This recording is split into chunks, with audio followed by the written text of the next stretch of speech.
Good afternoon, Amos. How are you? Hello, everyone. Hi, Maru. How are you? Thank you, sir. Did I pronounce it right? Tatiana? Yes.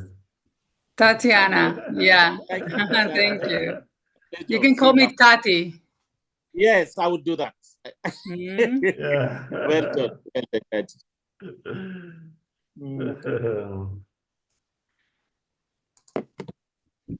Let's close some documents here.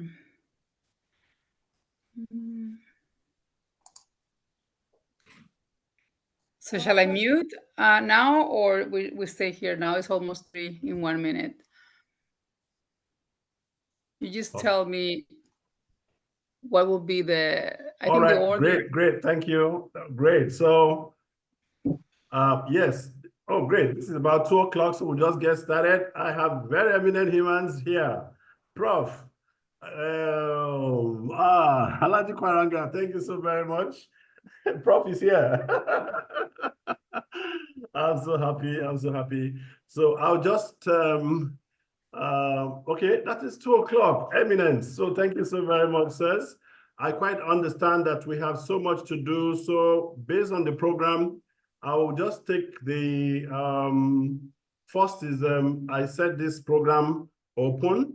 This program is actually in commemoration of the International Youth Day.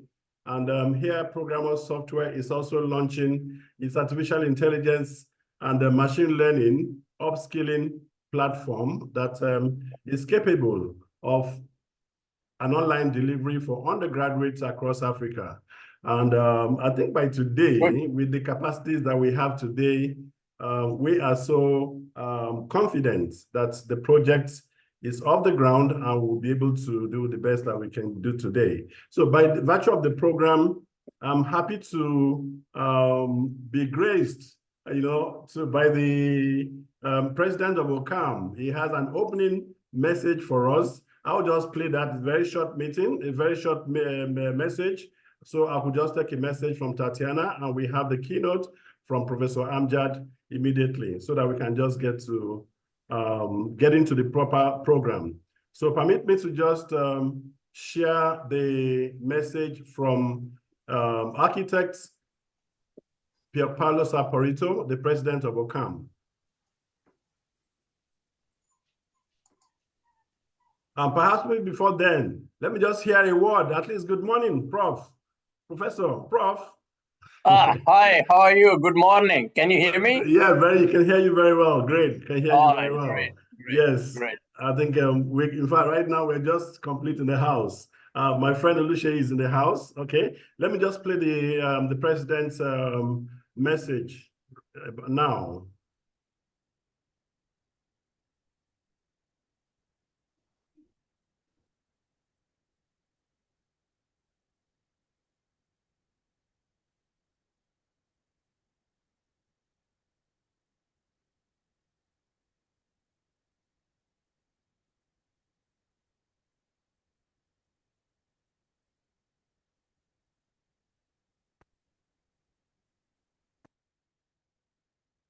As a colleague, let me begin to acknowledging the significance of the topic at hand and congratulate Dr. Ramos for organizing such a relevant meeting. Our discussion today is not just about recognizing the value of an idea, but about embarking on a search for solutions to envision and realize concrete projects. The advent of artificial intelligence has accelerated the transformative era in life. AI has disrupted every aspect of our life, from enhancing governance efficiency to empowering individuals and on an unprecedented scale. Yet this transformation is only in its early stage. The path ahead is long, and the factors we face are so complex and unstable that we find ourselves as a crossroad, dreaming of a future where our desire and expectation for regeneration will improve our way of life and help us overcome the historical gaps that have held us back. A new era is drawing, and it is important we anticipate the incoming instances to inspire decision makers who often now carry out the interest of the largest tech company that created the AI and hold the keys of this operation, rather than being a democratic representative they might expect. Let us, however, assume that these leaders are guided by goodwill, that they are dedicated to using their immense power to serve the needs of the population by providing essential services. Then it's our duty to suggest an operative roadmap toward the welfare for all, a pathway that guarantees jobs and fosters the competencies needed to face the challenges ahead, empowering us to become active participants in shaping a sustainable, accessible, and inclusive socioeconomic future. Since its foundation by UNESCO in 1996, OCCAM, the Observatory of Digital Communication affiliate to UN ECOSOC, has been advocating for e-welfare for all, a vision we have elaborated and validated at the UN Nation Headquarters in New York during the last InfoPoverty World Conference. This is still our commitment after more than 20 years, as stated in the final declaration 23rd edition that took place in April, that you can find online and on our website. To this end, several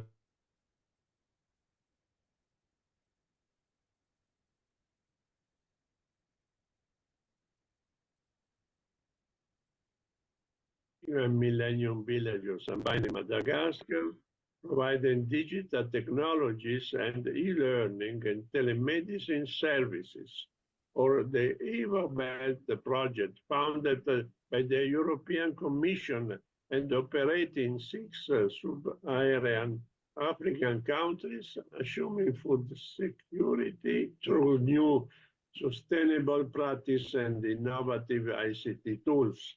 We believe that when it comes to transforming education and the career opportunity to our children, we must adopt a new approach. This does not mean dismantling existing curricula, but rather enhancing them with a parallel system, one that provides the necessary digital infrastructure and support, such as online classes. Through a progressive integrated program, we can build the capacity of our children and their parents to employ local resources and drive sustainable development. This program will also foster active interaction through virtual classroom, designed to upfit the community and improve the quality of life. This integration will prioritize bridging the divide between rural and urban areas, genders, languages, and cultures, fostering a win-win process for all in the respect of human rights for all. OCCAM is ready to work to join you on a specific project, one that I sincerely hope will help us achieve the goals we set out to discuss today. Together, we can make a lasting impact. Thank you.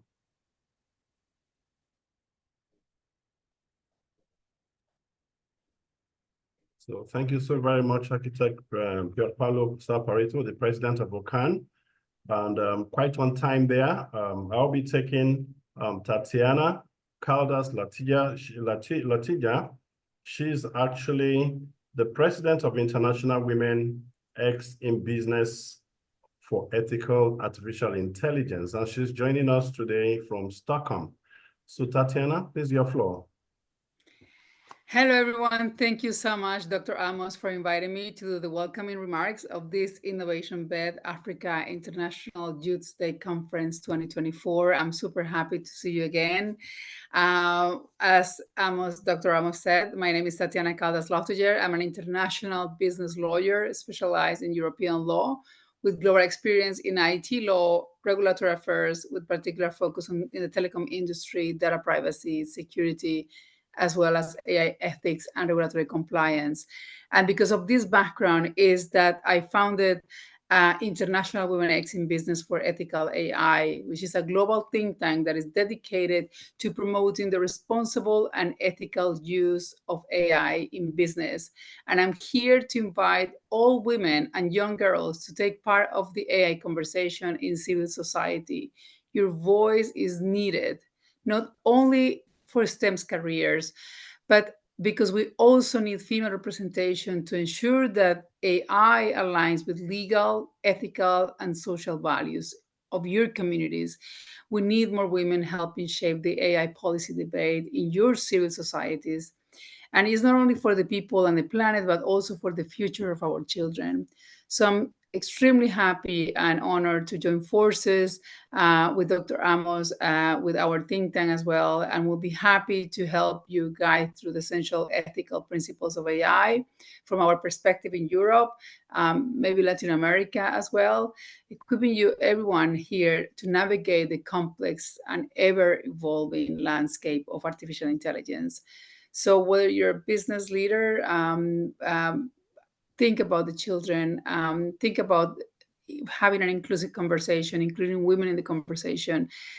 So this is the message that I really want to convey today. And let's dive into and explore the future of AI together, responsibly and ethically. So I'm super happy to be here. Thank you.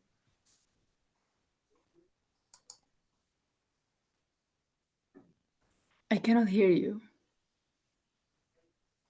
We can hear you very well, Tati. Yeah, thank you so very much, Tatiana. So much that you're on holidays, but you're able to make this in very short notice. I'm very grateful. Thank you so very much. My regards to the Association for Women in Business, particularly of Ethical AI. Thank you. For time, I also have our professor from Harrisburg University. He will do us a short keynote. He's having a class right away. And I will, at this moment, invite Professor Amjad Umar, also co-chairing this session for me. Professor Amjad Umar is founder, CEO, NG Solutions Incorporated.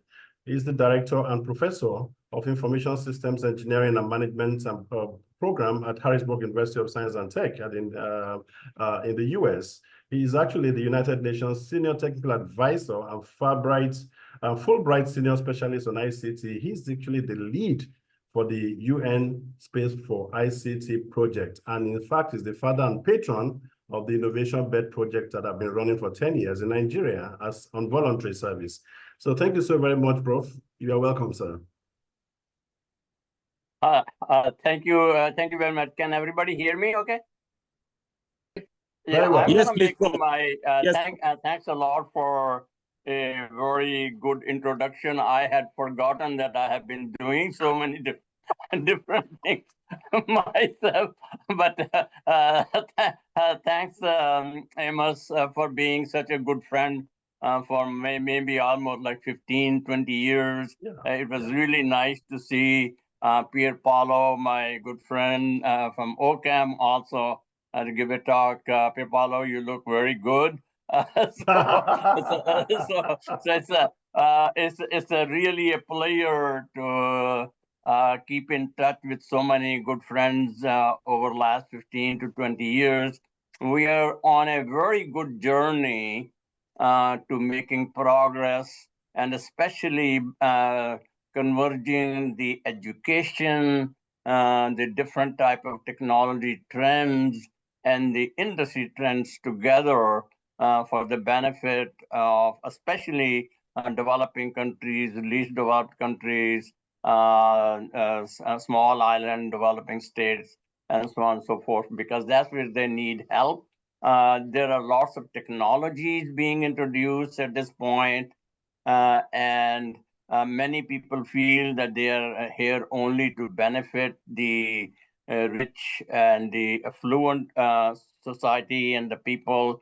But Amos, as you know, you and I have been friends for a long time. I mean, our interest is how to use these technologies for the benefit of the least developed countries and the disadvantaged populations. So it really is an honor and a really interesting, highly innovative kind of investigation and a journey that we all are on. And I am very, very happy to see what we have done and looking forward to doing what we are going to be accomplishing in the next few years. So just to give you an idea of what I am working on with my team members, some members of my team, like Arsalan is already there from Pakistan. So what we are working on, you can see Arsalan there. So anyway, so what we are really doing right now is that instead of focusing on one technology, yes, AI is very important, and this initiative that you have started, Amos, is key to lots of new developments. But what we are doing right now is the convergence of different technologies for the benefit of least developed countries and the populations, because of the fact that it is not one technology, it is multiple technologies that how they can be integrated and converted to solve real life problems.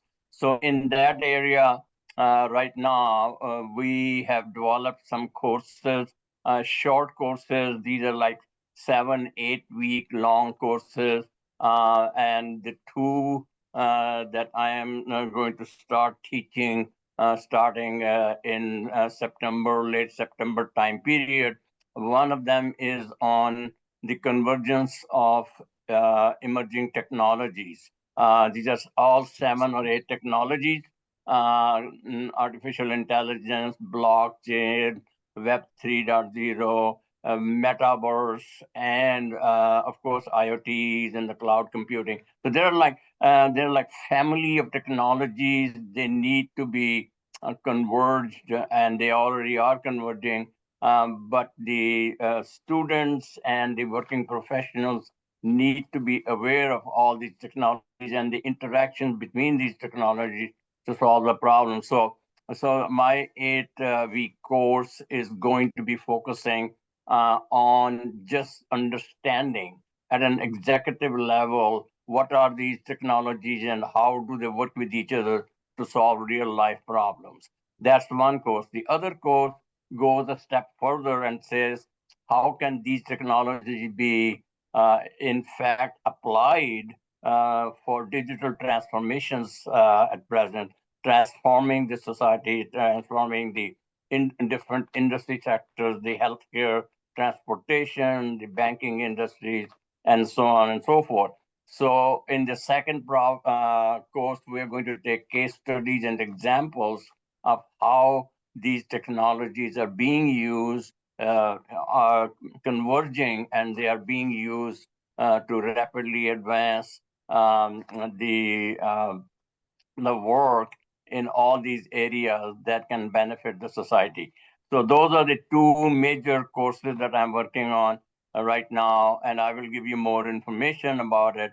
They both are 8-week courses, very inexpensive, just intended to educate as many people as possible And these will be workshops, hands-on workshops. So these are not lectures. These are hands-on workshops where you will have, and the attendees will have an opportunity to do hands-on experiments to actually build different models of different organizations in different countries and test out their ideas. So I will give you, we are really excited about this development, and I really appreciate, Amos, your friendship over the years and your participation in these things. So I'll be getting back in touch with you in a couple of weeks, and we can talk more about it. So thanks a lot. Best of luck to you. You look good in your new outfit. Thank you so much. So it's always good to see you, and good luck, everybody. And I have to go shortly, but I'm really pleased to have this opportunity to talk to everybody. Thank you, everyone. Thank you so much, Prof. Thank you so much. And I'm so happy you were able to leave an entire graduate class to come talk to me this morning. I'll give the tops to you, sir. Thank you so much. All right, thanks a lot. Okay. All right, so please, Yeah. we've saved some good time there, because if we were to allow Prof some slides, we won't leave here. But then, thank God, we didn't get into a class. Yeah, I know. All right, so I have to get on the train shortly. Thank you so very much, sir. Bye. Next, I'll be inviting Dr. Chris Wajay, the former president of Institute of Software Practitioners of Nigeria. I hope he's in the session. Dr. Chris Wajay, okay. Away from there, let me take on Dr. Umaru Kwairanga, the president of the Nigerian Stock Exchange Group. Your message, sir. Thank you very, very much. I'm happy that Professor Amjad Umar is still there. Yes. I want to praise with his audience, and he happens to be my namesake. Yes. Okay. Umar, I'm happy that he has done good. I make my very good small remarks. Yes. So hello, everyone from all over the world. It may be good morning or good afternoon or good evening from wherever you are. Like the Amos said, my name is Umaru Kwairanga. I'm a stockbroker financial analyst by profession, and I'm the group chairman of the Nigerian Stock Exchange. I'm highly honored to be invited to give these few remarks at this International Youth Day Conference with the theme, Transforming Our Children's Educational Career Content, Leveraging Global Achievements in Artificial Intelligence and Learning, Upskilling them to boost national productivity.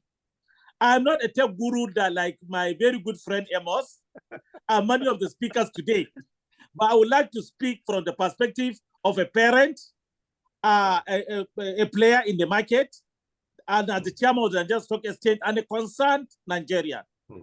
My first observation is that children have a natural affinity for technology that we are not possibly or fully exploiting. I can tell you my grandson just left here. He has been waiting for my phone to collect that phone. Since morning, he has been on that phone. And you cannot believe he's just less than 3 years, and he can manipulate my iPhone more than I can. I remain glued to the screen for hours without becoming bored. There is something about the interface of most technologies that make them easy to use and almost addictive to younger ones. The problem I see here is that most of that usage by our young ones is geared towards fun games and other non-productive or harmful areas. I believe we need to find ways to channel that aptitude for technology to productive and value-adding activities from childhood to the teenage years, and that is why I'm really happy about this initiative, and this work of Innovation-Bed Africa is the in thing as of now. I believe that if we can make our youth see the tremendous opportunities and value that can be created using technology, we can drive our GDPs of our various countries and incomes to higher levels within a very short time. There are many examples of the transformative power of technology on individuals, corporate bodies, and countries. Countries like USA, China, India, just to mention a few, generate a good percentage of their GDP from technology. Think of how companies like Microsoft, Google, WhatsApp, Facebook have become such an integral part of our daily lives and made their founders billionaires at very young age. In Nigeria, we also have champions such as InterSwitch, Flutterways, and the Programos that are coming up, which have all leveraged on technology to become integral to everyday life and made their founders and workers very comfortable. As Professor Umar said about Amos, you can see his face, he's still bubbling. NVIDIA has in less than 10 years become one of the most valuable companies in the world, with market capitalization of almost $3 trillion on the backs of its leadership in the chips and power of artificial intelligence. One of the questions I think we should be asking at this conference, at this event, is how many new and successful tech companies will be created out of the efforts of the participants at this forum. Success does not happen by luck or dreaming or just talk. So I would like to mention a few ways that we can drive technological success in Nigeria, and I believe most of the developing countries all over the world. We need to integrate the latest developments in IT into our education. Computer studies is a subject in the secondary school curriculum in Nigeria, but I think we should go further down to make it an integral part of primary education and give it the same prominence that we give English and mathematics. The textbooks that our children use should be up to date, and there should be practical computer labs in almost all the schools that we have. At the tertiary level, we need more universities and institutes of technology. We need professors like Professor Umar, Tati, and the rest that can be able to come all over the world so that they can be able to at least give value to what they have in terms of IT. Some of these should be dedicated to information technology with strong linkages to industry so that we can create our own Silicon Valley and replicate the success at Yaba in Lagos across the geopolitical zones in Nigeria. Government should encourage the efforts of pioneers like my very good friend Emmanuel Amos and Innovation-Bed Africa, who have been pioneers in preaching and practicing the importance of utilizing technology to drive growth and development across the African continent. On my part, as the chairman of the Nigerian Stock Exchange, which is called the NDS, I'm committed to ongoing efforts to establish a technology board on our exchange that will drive developments in IT through the exchange's capital raising and development mechanism and showcase the achievements of our tech entrepreneurs. As an individual and a friend of Amos, I'm also impressed by the effort that my very good friend Amos is doing. And I believe we'll be discussing with him on how we can collaborate to further the effort of his Programos Foundation. Thank you all very much, and I wish you very fruitful and enjoyable discussions. Thank you for listening. Thank you, my co-chair. Thank you so very much, sir. And to also note that I'm happy. Thanks for your patronage. Alaji Umaru Kwaranga has remained my client for almost 27 years. He's used my software in his company for 27 years.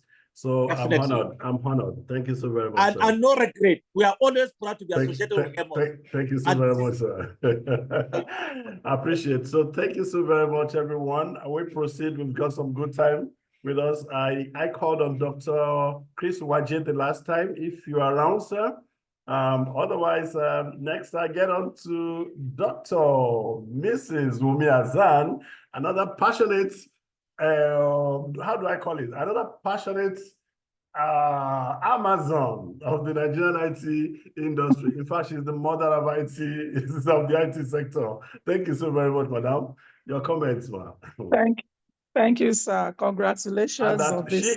She is the president and CEO of High Tech Center for Nigerian Women and Youths. And she's done so much for the country. You're welcome, madam. Thanks. Your words. Thank you so much, sir. It's such a great honor to be part of this again. For the last almost 20 years, we've been together with Uncle Amos in Nigeria, as we've been supporting the vision of bridging the gap for women and girls. Yeah. And for us in the High Tech Center, when we started, like I said, it was just for women and girls, but over time, we realized that we can't do with the girls when we leave the boy child. And that was what brought about the youth initiative. And that youth initiative had lasted for this 19 years with us. And sincerely, I have to say thank you to Uncle Amos Emmanuel for being there for us. And so many other great titans of tech that I'm seeing. Don Pedro Agabi, I'm seeing him there. Peter Oluka, thank you so much. Several of these men had shown to us that we women coming out to do anything little, we can have shoulders to ride on. Thank you for being there for us. iTech is 20 years this year, and we are soon going to invite all of you to a fantastic ceremony, thanking you for all you have done with us. But for us in the industry, and seeing what Nigerian population of women and youth are, we know we have not started. It's like we have not scratched anything. And of course, seeing the artificial intelligence, emergence of new technology and several other things. And the challenge to us in Africa that we need to just not be downloading, we need to be uploading. Uploading for us means, and almost 18 years, sir, when this concept of stop downloading, start uploading came to us as Africans and in Nigeria, we just were thinking about content, software, But today we began to see that there's so much that Africa, or perhaps Nigeria, is sending to the global world in terms of bringing in technologies. And then while we thought we were leapfrogging, we were actually just amassing technologies. And so the question to us in the last couple of years is, how do we engage? How do we ensure that as women and youth, we are not just downloading, we are actually doing what it takes to be a technology expert? And for iTech Center, we began to delve into hardware production. And this is very important because we got to meet with the people that sell technologies to us, what we call the AMPATs in Nigeria, Association of Mobile Phone Operators and Allied Services. I had a meeting with them, they invited me, and I was shocked to hear about how much money goes out of Nigeria every day to buy different components of the computing devices that we use. And that's very alarming because even when we know that we have great experts, we have great people that are in the technology space, we needed to begin to channel the young people's effort into realizing that IT or technology, it's much more about the device that is in their hand and the need for them to be interested, because it's about interest. While we were growing as computer scientists, all of us were interested to be like Uncle Amos, do software, be all over the world. But I realized that there is a lot at the back end that IT community is perhaps not looking into, and that is the hardware production. And so we began to explore the different aspects of technologies, and I was so excited. One of the WSA first initiative, if I remember, the first competition hosted by Innovationbed, was when young people were galvanized across the country, and then they were to put software that would solve local problems, led by Uncle Amos. And I was one of the judges of that innovation idea. And we did the surprise that Nigerian won globally. The guy that did High Police, a solution to solving our security problem, won at the global UN level, led by Uncle Amos Emmanuel. We were so proud of it. I remember when he came back to Nigeria, I engaged him in Abuja. We gave them awards. We just want to celebrate them as young people. But today, they are all great industry. They are all great companies, and they are doing very well. So the effort for me is not a waste, because when you look back and you see many young people, many women that you were trying to encourage, IT is good, come and learn it, come and do this. And they are today great conglomerates, great companies, startup up.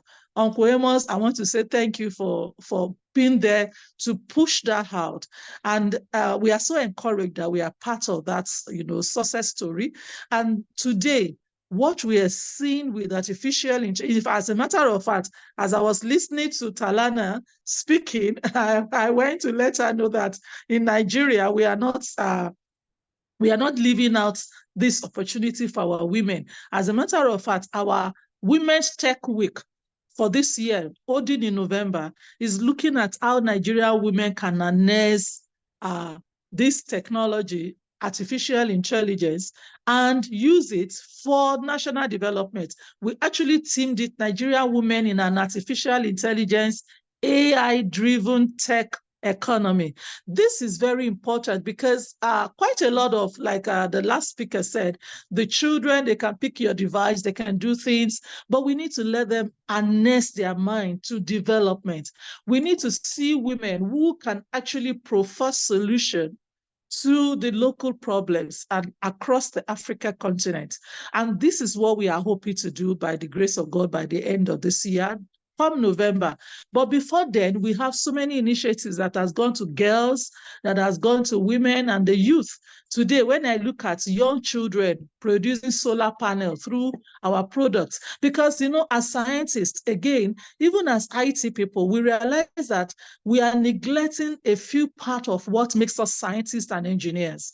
And we need to begin to drive that. I'm so excited to hear Uncle Umaru of the exchange, stock exchange, talk passionately about technology, and we need all of that. What we call the triple helix, few years back, has become what we call the innovation system today. And the elements of that innovation system must bring in the likes of Uncle Maru from that sector who could appreciate technology and could support what is happening within the sector. Because the problem of many young people in Nigeria today is that they have a lot of products. I'm sure Uncle Manuel has tons of them. They have a lot of ideas, a lot of products, but there are no financial backing. There is no support from anywhere. We were speaking with the Central Bank of Nigeria recently at a startup meeting in Abuja, and then we were shocked when the CBN official told us that when we hear about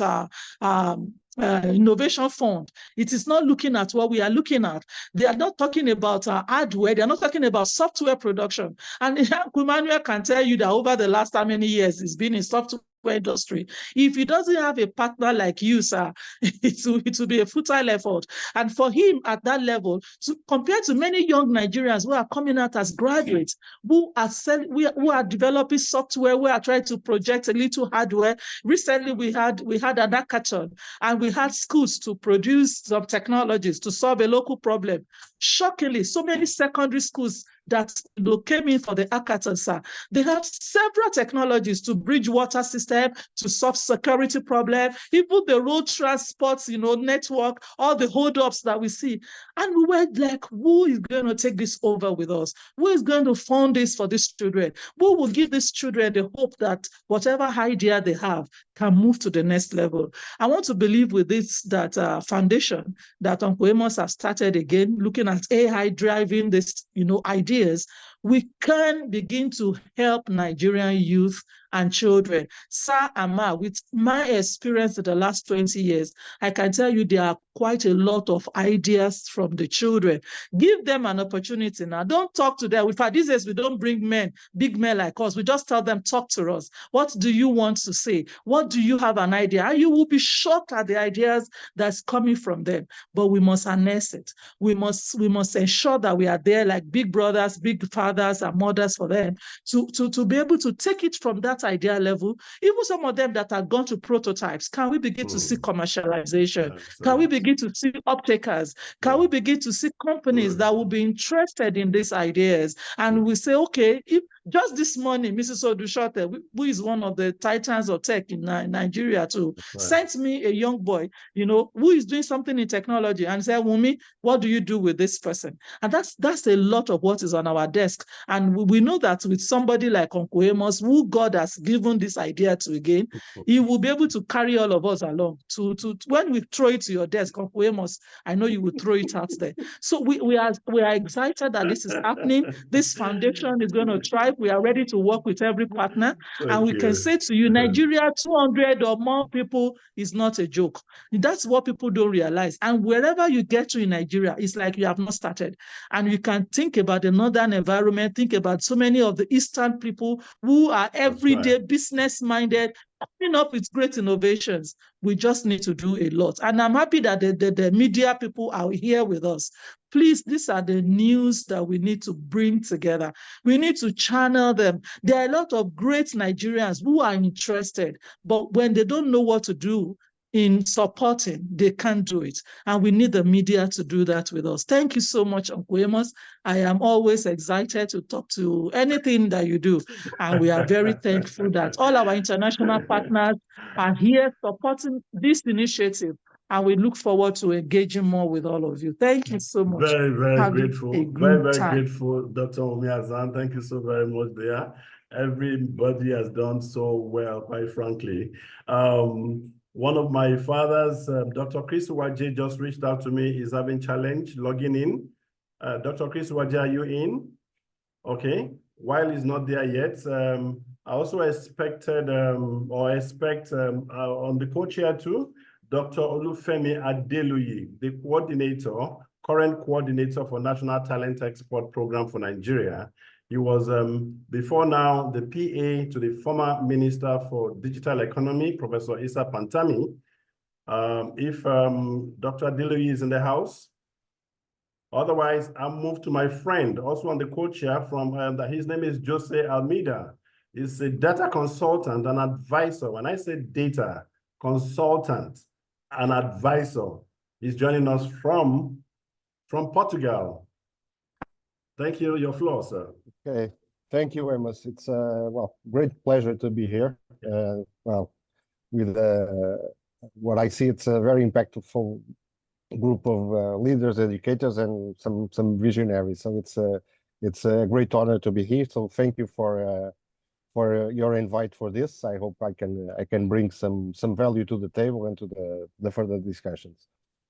One of the things, well, in my 25 years of experience in data management, and I work across Europe, Middle East, Africa, one thing I believe it remains clear that education is the foundation of progress. And as we look to the future, it's not enough to simply teach the basics. We must equip children with the skills that will allow them to thrive in a world increasingly driven by AI and machine learning. And these are not just buzzwords. They are powerful tools that are, in fact, transforming industries. They're driving innovation and in a sense, reshaping economies worldwide. And for Africa to compete on a global scale, we must ensure that our youth are not just consumers of technology, but creators. That's right. And this requires, I believe, a fundamental shift in our approach to education, where the digital skills and data literacy are in fact integrated into the very fabric of the curriculum. But to achieve this, we must go beyond traditional educational models. We need to build an ecosystem that supports continuous learning and upskilling, an ecosystem where AI and machine learning are not just distant concepts, but are in fact accessible tools to problem solving and innovation. And I believe by upscaling this next generation, we are in fact laying the foundation for a future workforce that can harness the full potential of data, the full potential of technology to drive sustainable development across sectors.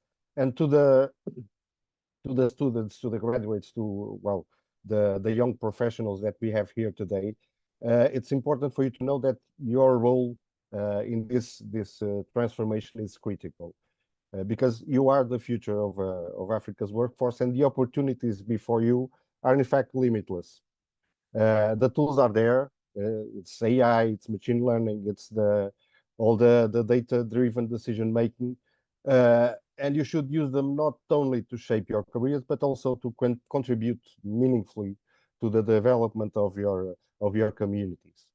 However, also, while technology is in fact essential, it is, I believe, only part of the equation, and we must also ensure that our children's education remains grounded in values like critical thinking, like creativity, collaboration, and technology should enhance, not replace the human element in learning. And it's through this balance that we will truly unlock the potential of AI and machine learning to transform education, and by extension to boost the productivity across the communities and across the nation. So just to close, and I would like to emphasize this, that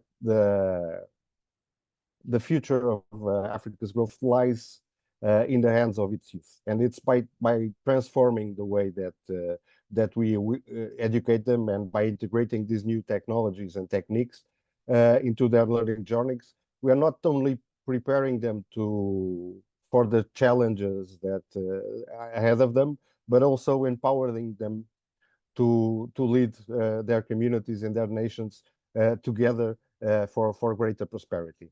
Okay, thank you. Thank you, Amos.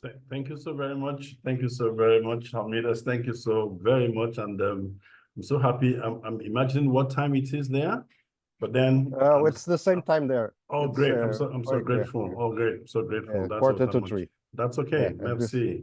That was great. Thank you so very much there. Okay. Thank you, Amos. Yeah. So please, I'll just advance into the next session. Most of the next sessions are like internal people. Please just permit me to scale a little bit into track 2, where I can get Dr. Oluseyi in the house. Hyperspace. Oh, excellent. Yes, good afternoon, everybody. Sorry to say, why are you looking like a robot today, sir? It's a weekend, so we're just in the... Yes, sir, thank you. All right, great.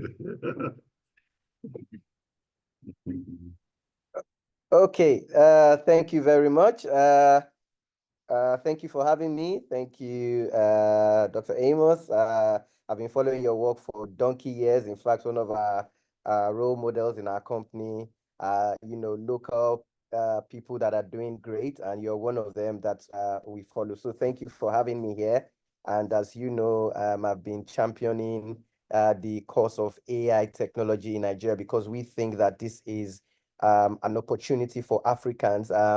Thank you, Mrs. The other lady, I forget her name, that just spoke about getting children and women and kids and girls involved in this kind of technology. And this is a way to, I have a daughter myself, and I'm putting her through, this technology, not just from like she said, we have to upload, not just download. And that's one of the things that we've seen around here, that we're all just, consuming this technology in Africa, and there really isn't much we are doing by way of affecting the global world from supply. And we have the capacity, we have the knowledge, we have the people, because the people who are actually building some of these things we are downloading, some of them are African, some of them are Nigerians, but it's just that they operate outside the shores of the country. So what we're trying to do is to localize it. So we also have an academy where we train young people, IT students from universities, from secondary schools, kids from the age of 9 to about 16, on how to even begin to learn to code, to build machine learning prototypes. And we think that this is a major, major opportunity for us, just like with the advent of the internet. We didn't take advantage of it, so we don't have those global internet corporations. But with the advent of AI, and AI, like I always say, is it's disruptive technology, and it's a general purpose technology. So it's not limited to just people who are in the computer science or engineering field. It's also open to people who are even in law, who are doing mass communication. I'm happy that Dr. Agambi and Mr. Peter Oluka are also here. They're in the media space. Those are the kind of people that we want to see use it, even develop solutions for their specific industries. There's nothing stopping a media person from also becoming an AI, but AI for media, AI for legal, AI for medicine, AI for, it's a general purpose technology. And when we have that, it makes things cheaper, it makes things faster, and it makes things better. And that is what we need here. At the beginning, the professor spoke about NVIDIA and all these companies. that are championing it. We also need to start to build our own NVIDIA, which is why I like what she said, the other lady said about building hardware, you know, our own models, our own hardware technology that we can use to power these models. So thank you for having me. It's a good one. I look forward to the discussion that will, you know, take place. I'm very excited. Thank you, sir, for what you do. We need a lot more people. We need a lot more local companies that people can relate with, that they can see and say, oh, it is perfectly possible for me to operate from here and be a global thinker. So thank you for having me. I appreciate it.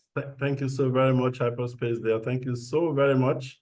And nice words there, but it shouldn't just be nice. We need to activate the words, right? Okay, thank you.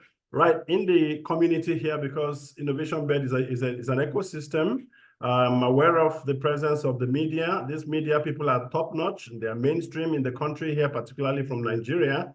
We are coming to you because we want you to be able to hear all this and perhaps be able to know how these things down into, when somebody says is the chief editor somewhere and we are reporting technology, we need to be able to really know what technology is all about and how we report them, and perhaps how best we can even report them very transparently to probably let leadership know where things really are for innovative things and technology things to work in the ecosystem. Let me also recognize the attendance and participation of two major governments here. I have Zamfara State Government, I have Nasarawa State Government, and they are representatives of what we call the National Information Technology Development Agencies. I have representatives of these two states present. I have Honorable Biliamino Guzo Ibrahim.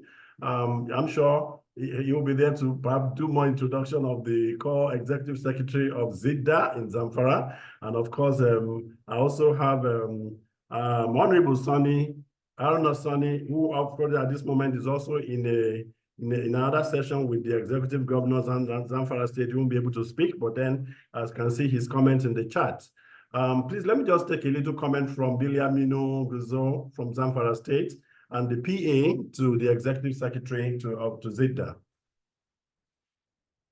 Thank you very much, Mr. Amos. It's quite a pleasure and a privilege to be on this call today. Like he rightly stated, my name is Biliamino Ibrahim Goso. I'm the technical aide on ICT infrastructure solution to the executive secretary, Zamfara Information Technology Development Agency. This is not the first time I've been on one of the calls organized by Mr. Amos, and it has always been an interesting one, getting to hear, industry experts, say their mind and fill us with right information on what to do.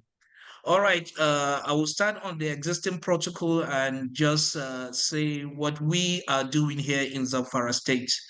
Zamfara State government is a government that just came in just in a year or so, and the executive governor is really doing all he could to improve the ICT sector. That's why he brought in a young, vibrant Doctor of Data Analytics, Dr. Habib Gajam, to actually take care of that sector, where he appointed him as the Executive Secretary of Zamfara Information Technology Development Agency. When the doctor came in, he put out a proposal to establish ICT centers in each of the 14 local government areas. And he went further to also submit another proposal to the executive governor to establish regional hubs in the 3 senatorial zones that we have in the state.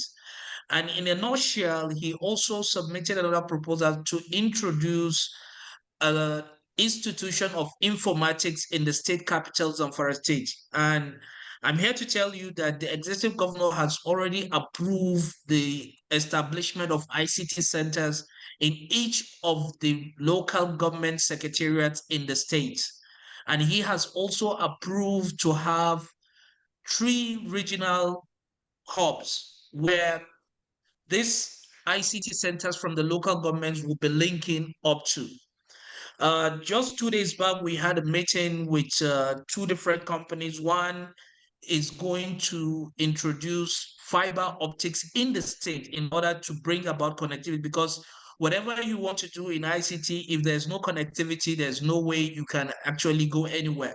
So we want to expand the broadband connectivity in the state. That's why we brought in a company from Lagos to look at it, and also in collaboration with NCC, which are helping us because of recent, the state waive out the right of way charges for telcos companies. And looking at the topic for today, innovation bed for AI, the state has been sponsoring Girl Child in the training of AI in the state. We have 5 participants that we sponsored to Kaduna, where they attended an AI training organized by the First Lady of the country. And they did exceptionally well, and they are back here. We are supporting them to actually do more in the States. I have really a lot to say from what we're doing in Zamfara State, but I know time will not permit me to say much.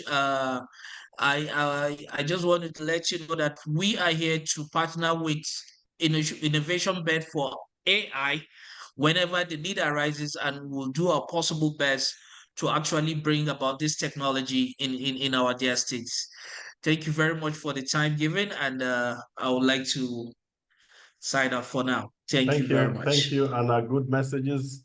And we're so thankful to the government there. Please, the best you need to do so that we can actually be able to meet and be able to attain some of these priority programs in the state, because it is the outcomes of this that matter to the citizens.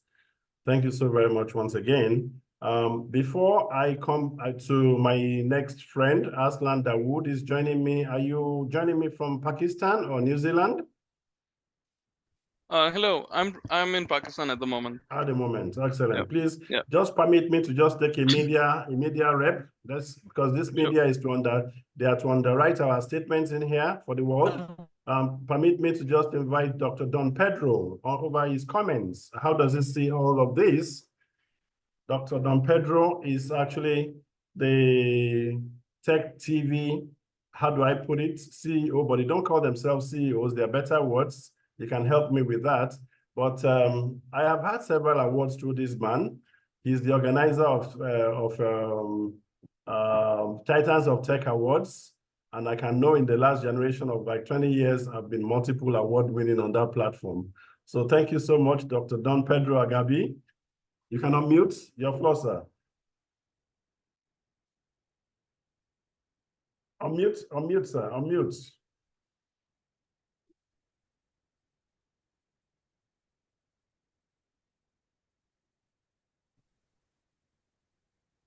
All right. Excellent. I hope you can hear me now. Very well, sir. Okay. Thank you, Amos, for all that you do. My name is Don Pedro Agambi. I'm a reporter. In the media, we call ourselves reporters. Okay. So I work for Tech TV. Tech TV are the organizers of the Titans of Technology Awards. And Amos and I have come a long way, right from the days of Programos software, where he used to develop software for the Nigeria Stock Exchange, practically revolutionized. I'm not retired. Nigeria. I'm not retired. I'm still there. Though my son is my son just took over, and you saw my clients. Oh, good. Like I always say, that Amos sleeps, eats, and talk technology and using software. I'm so excited to be associated with you. I remember many years ago, I was in your home and we're sharing the vision of the innovation bird and the frustrations that, that we're going through at that time. Yeah. And one of the things we talked about that time was consistency and perseverance. And today, here we are doing this. I've monitored this for a very long time. And I'm also excited because you are one of those who have also sustained us, the media, one of the few people that believe in the media that have sustained, tech reporting in the industry spanning over 2 decades. So we thank you so much for your belief in the media and understanding that the media plays a pivotal role, in creating awareness in everything that we do. I'm particularly excited about this discussion, the role of AI in education. And for me, basically, is to look at it from the area of the media, the role the media can play in creating awareness, about AI in education. If you look at our educational system today and the challenges that is facing, challenges of infrastructure, challenges of manpower, challenges of, lecturers, jack buying, and not even having enough, lecturers in our classroom. What can AI do? What can the private sector and the government? I hear government talking about AI the other day, having AI policy, and I said, here we go again. I hope, like Fela will say, not so talk and all of that. So for us in the media, we are following closely, and we need to key in into what you're doing to see how we can further galvanize and push AI into our classrooms and see what can AI do today. I was attending a forum recently, AI in media, and we were taught what AI can do. And we started using AI already in the media, in editing, and trying to, fast track our job. How can we also leverage that into our educational sector, where everything right now seems to be still manual? Does the Minister of Education understand the implication of AI? Does he understand the intricacies? What is his vision to see that the Nigerian educational sector, moves from, Wumi Hassan was talking about, downloading earlier.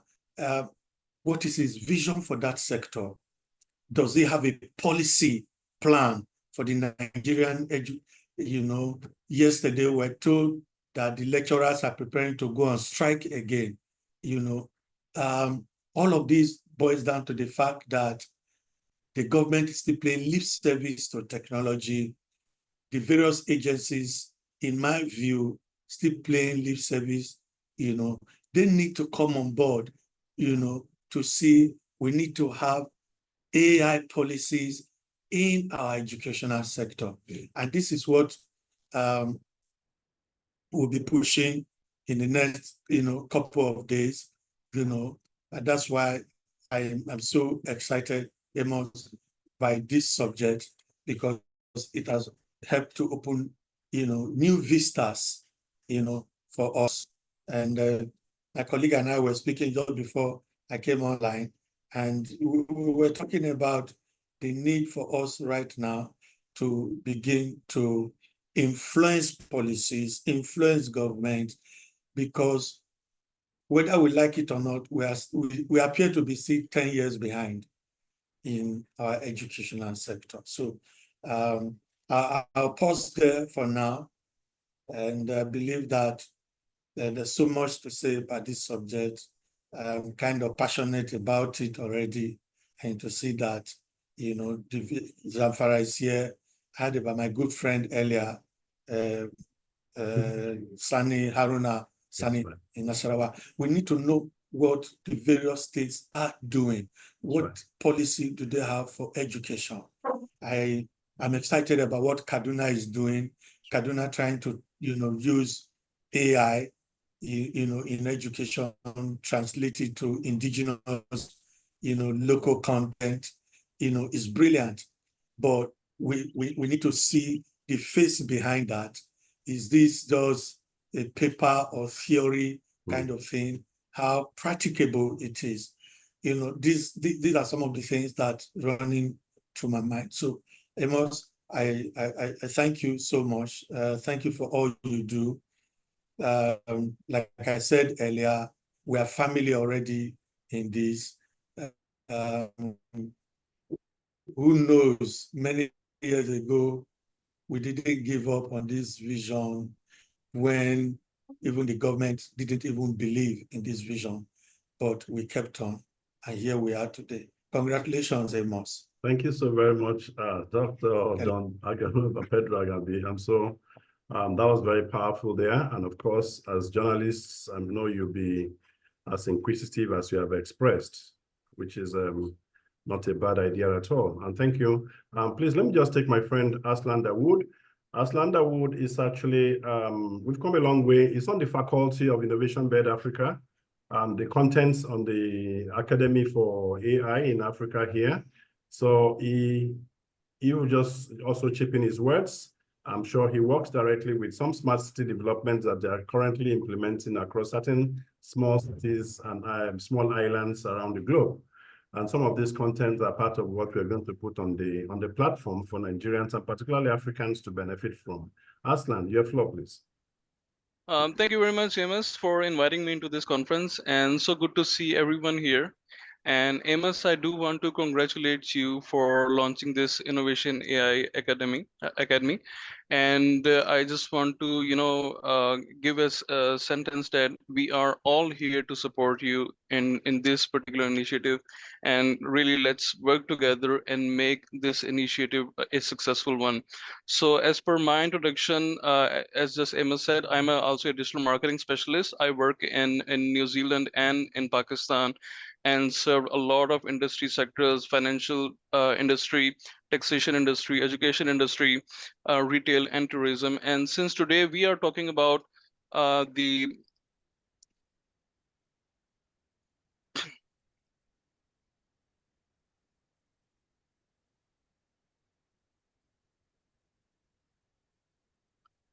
can you hear me? Yes, please. All right. Sorry, there is some sort of a glitch of the internet from my side. So I was saying that since today we are here to talk about the AI, and I can say that the AI and digital marketing are very closely integrated, because when the ChatGPT got introduced, a lot of digital marketers are now using different AI tools to optimize their daily work, and everybody knows that AI chatbots are saving $1 billion for the company because they are providing quick customer services and automating their day-to-day tasks. And also, especially for the small businesses, the return of investment has increased 30% because the AI systems can now help you to actually optimize your digital marketing ads and your social media ads. And there are a lot of things that you can get benefit of. So we have put together a course which is like a AI powered digital marketing course, and I'll be the instructor of this course under the supervision of Dr. Amjad Umar.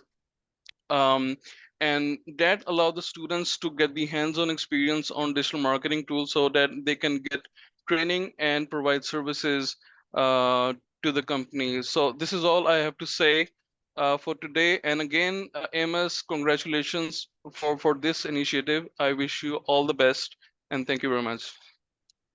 Thank you so very much, Aslan. I appreciate that, right on time. So I would like to take on Mr. Peter Nwoche. Peter Nwoche, another media dimension. Mr. Peter Nwoche, Mr. Peter Nwoche has just, I think he just, would I say launched?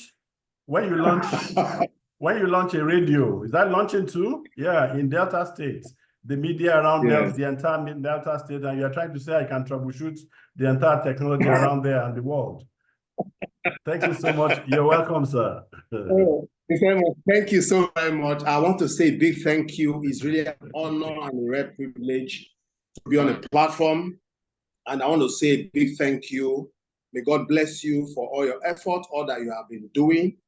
I must say this to everybody here. I want to stand on an existing protocol, to just share one or two things very briefly, because I know it's going to be a whole lot of activities. As I speak with you, I'm in my office. I just came in for a long trip yesterday and all of that, but I just said I must be here. Mr. Amos, thank you so very much. You see, what persistency and focus and determination would do in the life of an organization or individuals cannot be overemphasized. And you have really stood the test of time. I remember my last visit to you before I left Lagos. We shared so many things together. I'm not surprised. I'm not disappointed in any way. But again, Mr. what I will keep saying to you is that we must not take our eyes off the goals, with government or without government. I left government a couple of years back, and I know how it can be, because right now, the forum where we are right now, I'm talking about innovation now, not just within only Nigeria. I'm in Delta State, Nigeria. I'm a media person. We just launched a radio station here called Mega FM. And also we have a satellite station. Also in Lagos. But what I've seen today here in Innovationbed is something eye-opening. And I'm very grateful to God I'm here. And Mr. Amos, I want to say that God bless you. If there's somebody that says something that really got my attention, is I think Madam Wumi Hassan. You spoke, and I'm just going to build on what you just said. Determination and perseverance can take a man position anywhere. Government actually are just there to just put the framework, policies to help. But especially whereby governments have refused, I use the word carefully now, refused to wake up to their responsibility, then please let us, we just have to go. We have to move. In some part of the world, especially in focus Nigeria, you're a government of your own. You have to make arrangement for your generating set for your light. You have to make arrangement for your water. You have to make arrangement for that. But in the process of all this, we are falling forward, not backward, and we are learning. So I'm here to learn more. Mr. Amos, you are a word of experience, and Innovationbed that you've introduced is something that I cannot. You have made me now become an IT survey person, and I talk about IT all the time. Honestly. But this is my takeaway word, because I'll be in and out, because as I speak to you right now, I'm in my radio station in Warri, Delta State, Nigeria, doing a whole lot of things. I will appeal to you, and I would love to have, thank goodness, Don Pedro, my friend, is also here, to have a press release on this, because we are here to partner. The young guy that just spoke to us now, I was amazed when he said he's working Switzerland and Pakistan. Yeah. You can look at the distance. It's a global village, for crying out loud. And I'll tell everybody here right now under the sound of my voice, stop complaining, don't complain anymore. The ones you can do. Mr. Amos, you and I talked about this. The one you can do. Don't bother government not doing anything, nobody else there. Just go ahead and keep doing your stuff. And please don't think about government. Just remember this word, that you are the government of yourself and everything you have to do. Because at the end of the day, you become very successful. They want to come and meet you for you to pay tax. Whereas they never give you any enabling environment. So I want to say thank you very much. Congratulations. You have always been a brother, a big brother at that. You've always supported all the time too. Because I remember then in our television program, you're always there to talk and give us information, because information is key and power. So let's not give up. It does not really matter the situation we all find ourselves. We just have to keep pressing forward. And I'm so determined, and I'm going to partner with you in any area at all. And one of these days, like I told you, you have to make out time. You have to come and visit me, Warri, to be on a live radio show here. Because we have a lot of youth here in Delta State who wants to go out. God bless you, sir. I give the floor back to you. Thank you so very much, Mr. Peter Woche. Thank you so very much. Dr. Wumi, had any comments? Okay. I think we can move next. Sorry, sir. I was just going to say thank you to him for what he said. But Thank you. Let me take Mr. Tola Ajagbe, going into academia. Mr. Tola Ajagbe. Mr. Thank you very much. Okay, excellent. Mr. Tola Ajagbe is actually our final then executive of Nigerian Computer Society.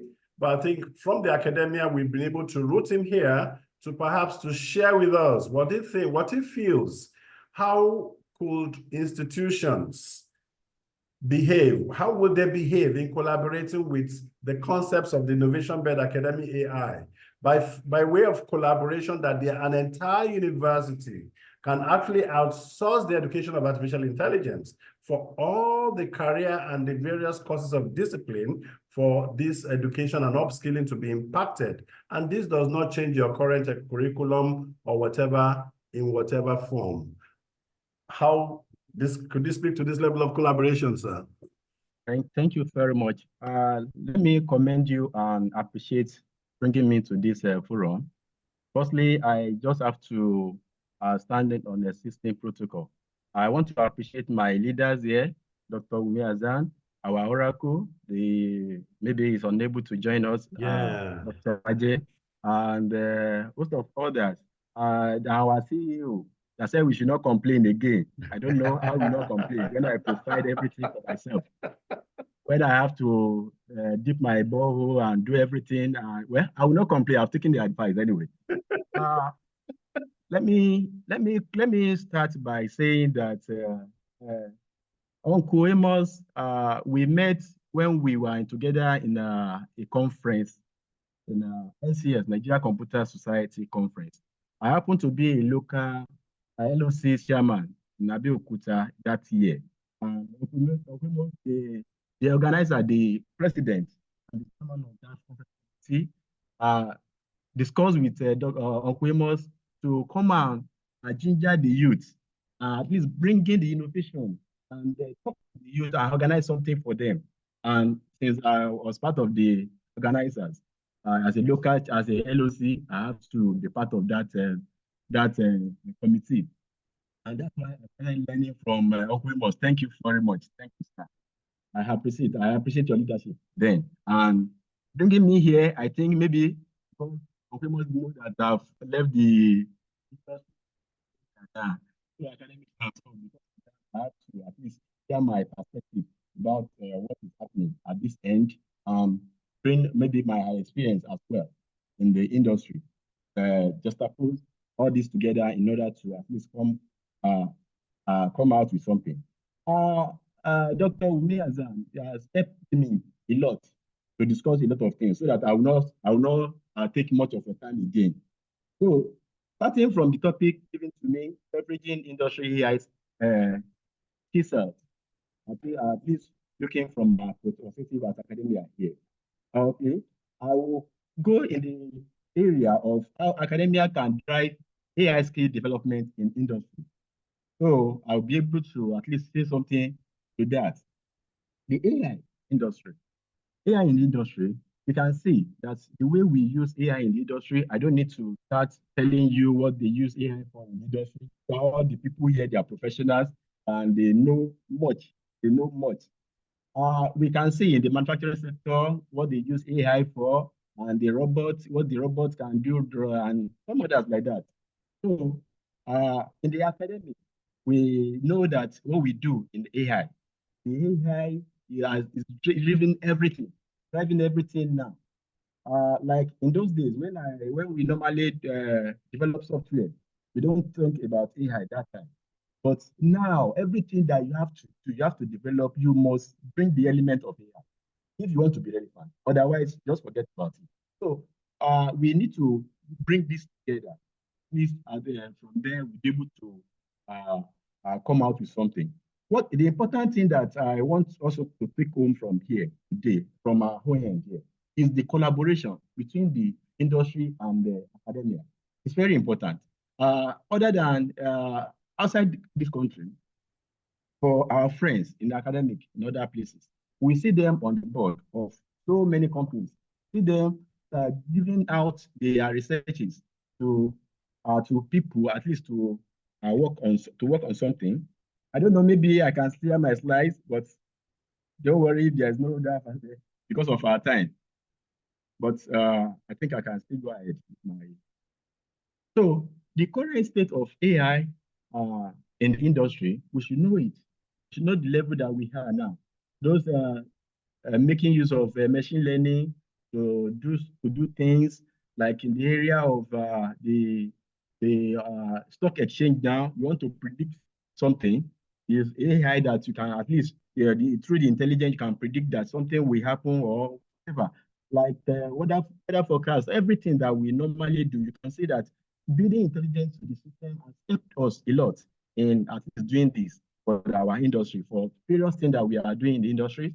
And we can see that we make use of this AI in the finance, in the at least maybe you want to predict maybe there will be problem, or there will be challenge, or there will be something that is not ethical.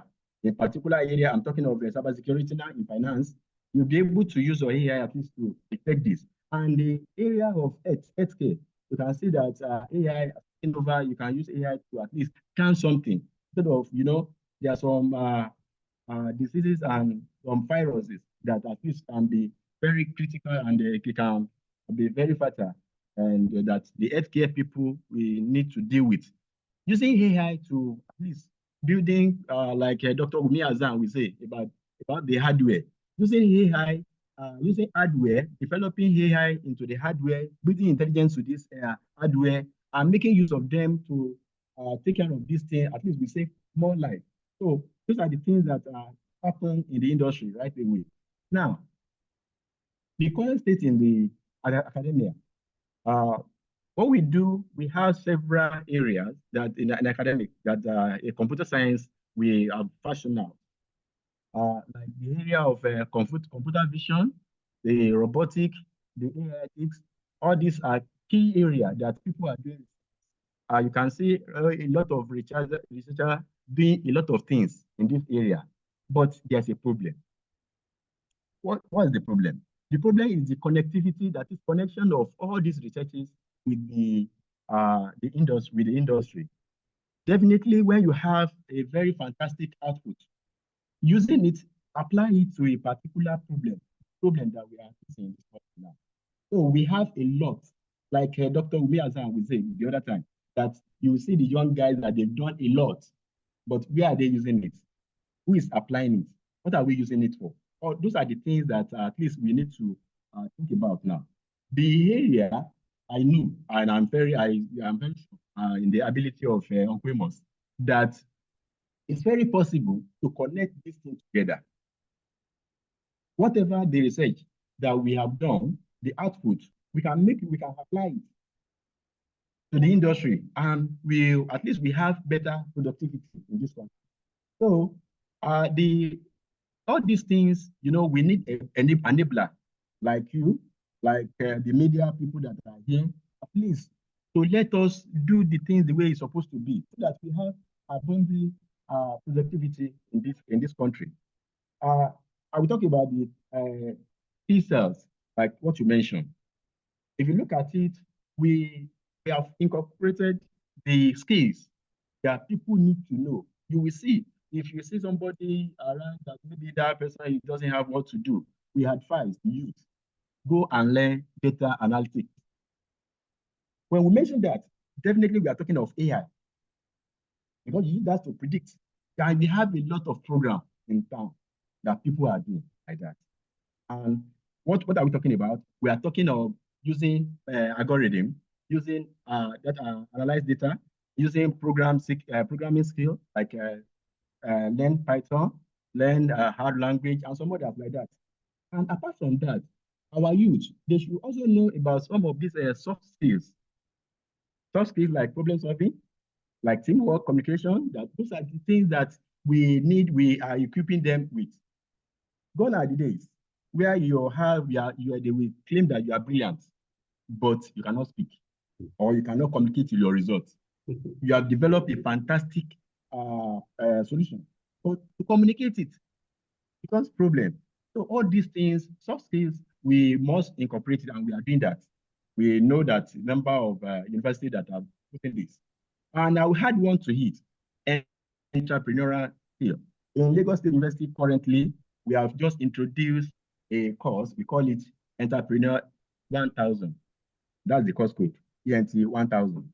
This code, all students in the school, must have this course. The Vice Chancellor has recently approved that we should tailor it and at least domesticate it with each department so that you take it and you teach your students about how whatever they learn, they must know about how to become an entrepreneur. So this is what we do in Lagos State University currently, and we believe that let me share this with you. We did one hackathon very recently because we had a program with the University of Chicago called that program Datica in computer science department here. That Datica means we are trying to build a repository for data science, a repository for data sets, medical data sets that we can use to solve a lot of problems in medical sciences. So there's a program for 3 years. We are in second year now. So in that program, we call undergraduates to come and do a hackathon and show their skill. You will believe with me when we are discussing with me the other time, Uncle Amos, this thing is what just made me have interest in this program. The person that won the third position came from English department, English language. So meaning that not only those people in computer science or in other sciences that we need to look at. Let's look at other people in other departments. And I'm very happy. When I was meeting with the students, he said that there is something in the campus that has been on for like 5 years, that they are doing something like that. I said, well, we have collaboration. We have people that we can collaborate with. Programos is there for us. Be able to at least harness this together. So what I'm saying in essence is that there should be connection between these gaps, the gap between the industry and the academic, so that we'll be able to at least bridging this gap. How do we do this? We should enable internship and co-opt programs. So by doing this, we'll be able to, at least our students will be able to benefit from the industry. The industry also will benefit from the first talents. These young guys, they have talented. They have a lot of things upstairs. And when the industry at least occupy them with something, they'll be able to at least gain from these students. They become future employees to these companies as well. Recently, last week, I was in Port Harcourt at the conference in Port Harcourt, and I was talking to CEO of a blue chip company, Dr. Bade. He was relating with me that I just employed one guy from our school. That guy was very, very, very good. That I said, well, that's the reason why I see you. We need to send more these students to you, so that at least we have enough people that are dealing and driving this thing for us. So it's very important. We've seen the real application of all these things. The AI, when you are talking of cognitive science application, the robotic application, and natural interface application, like all these things that you normally see when you are typing something that we just suggest something for you, and natural language and somebody like that. So we are doing that. And I want to tell you about the curriculum, because the curriculum is all what everybody will say in Nigeria. NUC is doing greatly, doing very well in that area. What are they doing? They've onboarded computer science now. The computer science in all universities, they've given them opportunity to become faculty, to become School of Computing or faculty, and have 7 different courses. The data science, computer science, software engineering, cybersecurity, and we have ICT, and we have IT as well. So all this we have there, and every one of them at least have 1 or 2 connections with the AI. So with this, I think we are doing fine, and with people like you, like an enabler, we are going many places. Thank you very much. Thank you, Dr. Tola. We are so happy for your comments. Of course, from an experienced background, you're able to share all of that. We still have good time. Let me just please, first is I recognize some of my alumni that are actually anxious, but then let me actually recognize Mr. Femi Aderi Bigbe. Femi Aderibigbe is the Chief Information Officer for Greenwich Merchant Bank. Femi Aderibigbe, okay. Still looking very young, but this guy here is a chip. In fact, Femi and I were colleagues, but then I'm happy he's here. Please, Femi, I'm sure you follow this program. Perhaps start from an overview of how this program has been from the inception, because I know you've been there. And I'm particularly happy for God that we are both here.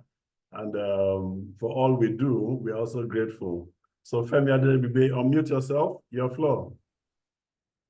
Thank you, Amos. Greetings, everyone. And thank you, Amos, my friend and my coursemate at the University of Lagos. Especially for this privilege to share a few nuggets with our very young adults and youths that we have. I want to speak just for some few minutes. Nothing different from what others have said. So I want to speak on a few amazing and cool ways that our youths and young adults can apply AI, especially in Nigeria and in Africa. I'll be very brief. Some of them are very obvious. Some of them we've seen them being used elsewhere out there in the world. One of them is music production. We've seen some of our artists and entertainers. They are more liquid and they are even more wealthier than some banks that we have. I'm a CIO of a bank. When I look at the books and the balance sheet of some of the banks we have, and you look at the wealth of some of our musicians, the Wizkid of this world, the Davidos, the Kiss Daniels of this world, in terms of liquidity and dollar, denominated, assets, I think, they are richer. And those assets are yielding, money for them on a daily basis. Anytime you play their music, something drops for them. So they are well there, like some of the banks we have. So I want to encourage some of the young ones, young people we have, that let them, apply AI for music production. Use the AI tools to, compose music and rhythms, generate beats, and probably create soundtracks. Imagine, somebody combining the rhythm of Ashake with that of Rema or that of, Davido or that of Wizkid. Comes up with something different, a hybrid, of some of these beats, and rhythms of other musicians, and you add your own voice and you put it out there, on some of the platforms we have. I'm sure, the kind of wealth, that will be created, from those kind of, platforms. It's something that nobody would be able to imagine. Also, another area that I want our youths and young adults, to look at is languages, learning languages. For instance, some of our students who go to Canada, they go to the English-speaking part of Canada, and those places are being filled up, on a daily basis, and they are the ones rejecting, most of our candidates who are looking for schools, either for PGD or masters. They prefer, those who speak English. So if a young man decides to learn, French or Spanish or Portuguese or German using AI, there are a lot of AI tools, that will allow people to learn, those things in 3-4 months. And they come up, being, very best, they're able to speak that language and able to write, in some of those languages and get scholarship in the French-speaking, territories or a German-speaking, a country like Austria or Germany. So that's another area, language learning. Another area, that they can play, a major role. It's when we talk about virtual, events, events that are driven by AI. AI-powered platforms, that allow people to put together conferences and events and festivals, and conferences, wherever you are seated, you'll be able to do some of these things. And, people actually pay good money, to have those platforms built for them and for the use of those platforms. People subscribe to them from wherever, they are in the world. And I'll quickly close out, with fashion. The use of AI-driven fashion tools for some of these exotic and esoteric, designs, that you see out there when people go for fashion, events. When a young man or a woman, sits somewhere and use AI power tool to design, an African, fabric, an attire, and put it out there, for this their fashion, events and works. At the end of the day, this will become very well. They create wealth, for themselves and for Nigeria and Africa in a whole. I think I will stop, at this point. Thank you, Amos. Thank you, everyone. Thank you for listening. Thank you, Femi. I thought by now you should be in Accra. Or when is it? Seidu's wedding. End of the month. Oh, great. Thank you. All right, thank you, everyone. All right. Thank you, House. Let me at this point get someone else from the media to give us a wrapper in the middle. Mr. Peter Oluka, your comment, sir.